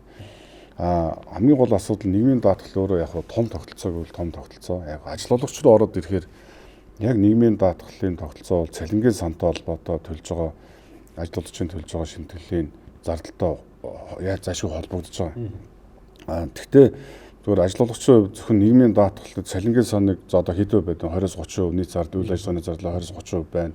Тэнд төлж байгаа зардал гэж харж байгаа боловч тэр илүү бусад том асуудлаар харвал жишээлбэл тээвэр логистикийн асуудал манад ямар байна? Тэр одоо хүнд суртал байна уу үгүй юу? Тэн чинь маш их зардлаас гарч байна уу үгүй юу? Энтэй холбоотойгоор бараа бүтээгдэхүүн үн өсвөл орж иж байгаа бараа дагаал өснө ойлгомжтой. За эргэлтийн хөрөнгийн гарааны болон стартап компаниуд гарааны зээл аван гэвэл эргэлтийн хөрөнгийн зээлийн үн одоо ямар байна? Тэр чинь манад өндөр байгаа учраас бүтээгдэхүүн өсөж байгаа шүү дээ. Ингээд тухаас нэг салбарыг эмчлэх нь бол зөв. Гэхдээ энэ эдийн засгийн нөхцөл байдал гэдэг бол маш олон салбарын нийлбэл учраас бүгдийг ингэж ерөнхийдөө цэцэлж байж л энэ ажилуулагчийн хувьд амьдрах орон зай бол тий урт хугацаанд орших орон зай бол тогтхолоо шхуу хүний бас боддгий. Тэгээд нийгмийн даатгал бол хөдлөх ёстой, өөрчлөгдөх ёстой. Яг бол нийгмийн даатгал бол өөрөө нийгмийн үзэгдлийг эмчилдэг учраас нийгэм өөрөө маш өндөр хурцтайгаар хөдөлж байна, өөрчлөгдөж байна. Бидний дараагийн үе гэдэг чинь бол зүгээр яг өөр үе төрж байгаа хүмүүс ч гэсэн ер нь бол бодгалынхаа хувьд адилхан хүнэлтэй. Тэр генерашн Z гэдэг үе чинь огт хөгшрөхгүй хүмүүсээс биш шүү дээ. Энэ бол хэзээ нэгэн цагт хөгшрөл ороод ирнэ. Тэгтэл тэр одоо манай яамд бол нийгмийн даатгалын газарт ирдэг өргөдлийн 30-аас 40% нь жилгүй болчлоо. Жил одоо нөхөд өгчих боломж байна гэсэн өргөдөл ирдгийг л одоо хамгийн сүүлд хэлж одоо энэ оролцоог ингээ хайдаа. За ямар ч та нар бол оншоо тогтоосон. Өвдөлтөнд чинь бол одоо энэ яралт хагалгаа хийх ёстой тийм ээ. Тэгэхээр ер нь бол цаг аллгүй бас ингээд онтуулгаа хийгээд яг зөв одоо тэр хагалгаагаа маш богино хугацаанд үр дүнтэй хийгээсэй л гэж хүсэж шүү тий. За баярлалаа. За эдийн засаг шинэ гэрэл. За өнөөдрийн хилцэл бид нар бас нэлээд өргөн сэдвээр ярилцлаа. Тэгээ нэгдүгээрт бол очиргал дагадаас баярлалаа. Одоо энэ нийгмийн даатгалынхаа шинжилгээг иргэн болгонтой тийм маш үр ашигтай сэдвчилсэн хилцүүлэг хийж за та бүхэн нөгөө контентын зардал гэдэг бол нөгөө энэ бүх юмаа үнэхээр иргэн болгонд хүргэх тийм үр ашигтай сувгийг ашиглаж хүн болгонд нэгдүгээр мэдлэг, мэдээлэл, зөв ойлголтыг өгөөд яг өөрчлөлтөндөө бүх иргэнийг оролцуулж хийгээрээ одоо энэ сангийн яамны хавар өвлжин хийсэн хилцүүлгийн алдааг битгий одоо давтаараа танаа яам гэж бас нэг найзтай захимаар байна тий. Тэгээ хоёрдугаар бол сангийн яамын хилцүүлгээ дахиж хиймээр байна. Ингээ нуугаал 11,000 иргэнтэй уулзсан бид нар хангалттай гэдэг байгаа боловч тэр уулзалтанд нь очихлоор зүгээр нэг юм формалтсан. Ямар ч тийм ийм тоо мэдээлэл өгөхгүй, зөв мэдлэг өгөхгүй зүгээр л ингээл хүмүүсийн бухимдлыг сонсчоод танхимдаа очсон гутаар яаж 33.5 их нийтийн орлого эрхчил бүрдүүлэх үү? Тэхийн тулд аль татварыг өсгөх үү? За аль хэсгээс нэг жаахан хөнгөлж байгаа юм шиг харагдуулах уу гэдэг л ийм нэг тоо бодоод байгаа болохоос биш энд систем тогтолцооны өөрчлөлт.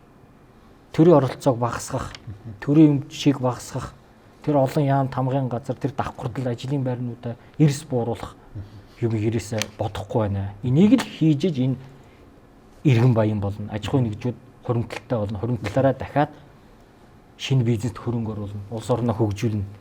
Ийм л өөрчлөлтийг бид нар энэ хавар хийнү гэхээс биш зүгээр нэг А-г Б-гээр солиод нэг нэмэгдэхүүний байрыг сольсон зүйлийг бид нар энэ хаврын татварын багц хуулиар өөрчлөлтөөр хиймээргүй байна. Тэгэхээр энд асуудалд санаа зовж байгаа хүмүүс бол бас ийм зүйлийг ярмаар байна гэж байгаа. Яг гэвэл үнэхээр манайх төр бол үнэхээр нүсэр том болцсон, оролцдоггүй юм гэж байхгүй байна. Энийг л өөрчилж ээж энэ татварын өөрчлөлт гарч ирнэ. Түүнээс уул уурхай бүтээгдэхүүн их зарж байгаа үедээ зүгээр төсвөө 2-3 дахин ихсгээл авч байгаа ажилтныхаа тоог барьж байгаа тэр төрийн ямар ч одоо нэмэгдэх шингээдэггүй зүгээр л зардал авдаг энэ баашингуудаа ингээл зүгээр хороо болгонд ингээл 2-3 давхар офс өрөөд ингэж явдгаа одоо болимоор байна тий. Тэгэхээр энэ дээр нэг ийм өөрчлөлт хийж ижил одоо бид нар энэ залуучууд ч гадагшаа явах бол болно шүү дээ. Бизнес хийх боломжтой бүрдүүл буцаж ирнэ хүсвэж ийм байх юм бол одоо тэр 1% асуулгадаар 85% нь 18-аас 40 насны залуучууд шүү дээ.